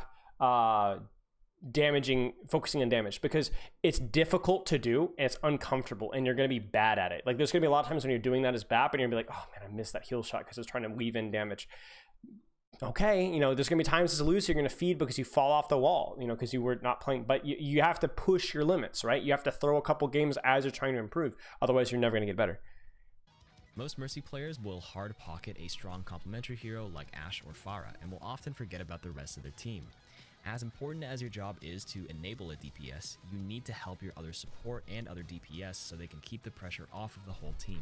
If one link in the chain That's breaks, okay. everything will fall apart. If you're running Ana Mercy and you as the Mercy make the mistake of not healing your Ana, then your Ana needs help and can't heal the frontline tanks, then the tanks die, then your other DPS is going to complain because there's no space being taken, and everything goes into a big mess. I mean, I just use your judgment. Use your judgment. Prioritize the damage boost, but there are going to be times when you pocket who's doing something or pocket who needs it. Mistake for Moira players is doing the side sweeping thing to heal a group of teammates instead of focusing the spray in a concentrated direction. Your healing stream is a projectile, as we have discovered in the ability visualizer video, thanks to Lotto. Cool. You're mostly just spreading a mist instead of a stream, so focus your healing in one area rather than spreading it out too thin. A big Zen mistake is using Transcendence immediately upon seeing an ability. For example, hitting your Transcendence button as soon as you get caught in a grab. Maybe their Hanzo Dragon is late, or maybe they don't have any sort of follow-up damage. You have to assess the situation and make sure you're getting the most value out of your ultimate by using it at the right time.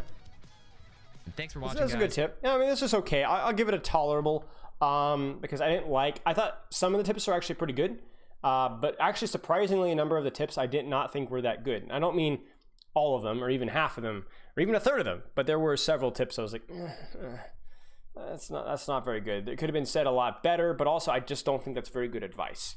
So yeah, cool video, but there were some very good tips in there as well. So give me just a second, guys. If you guys have any last questions real quick. As I make noises into the mic. Is stream about to end? Maybe. I haven't eaten lunch, guys. I haven't eaten all day. You haven't even seen me all day. No, that's been the best part of the day, though. Shut up. Fat. Wow, rude. Big and fat. How do you become fielder? Okay, well, you're gonna wake up. I'm gonna take 1 quart of bleach. That's all I can tell you. The rest is a mystery. You're gonna have to figure out. It might be soaking your feet in it. It might be cleaning the shower.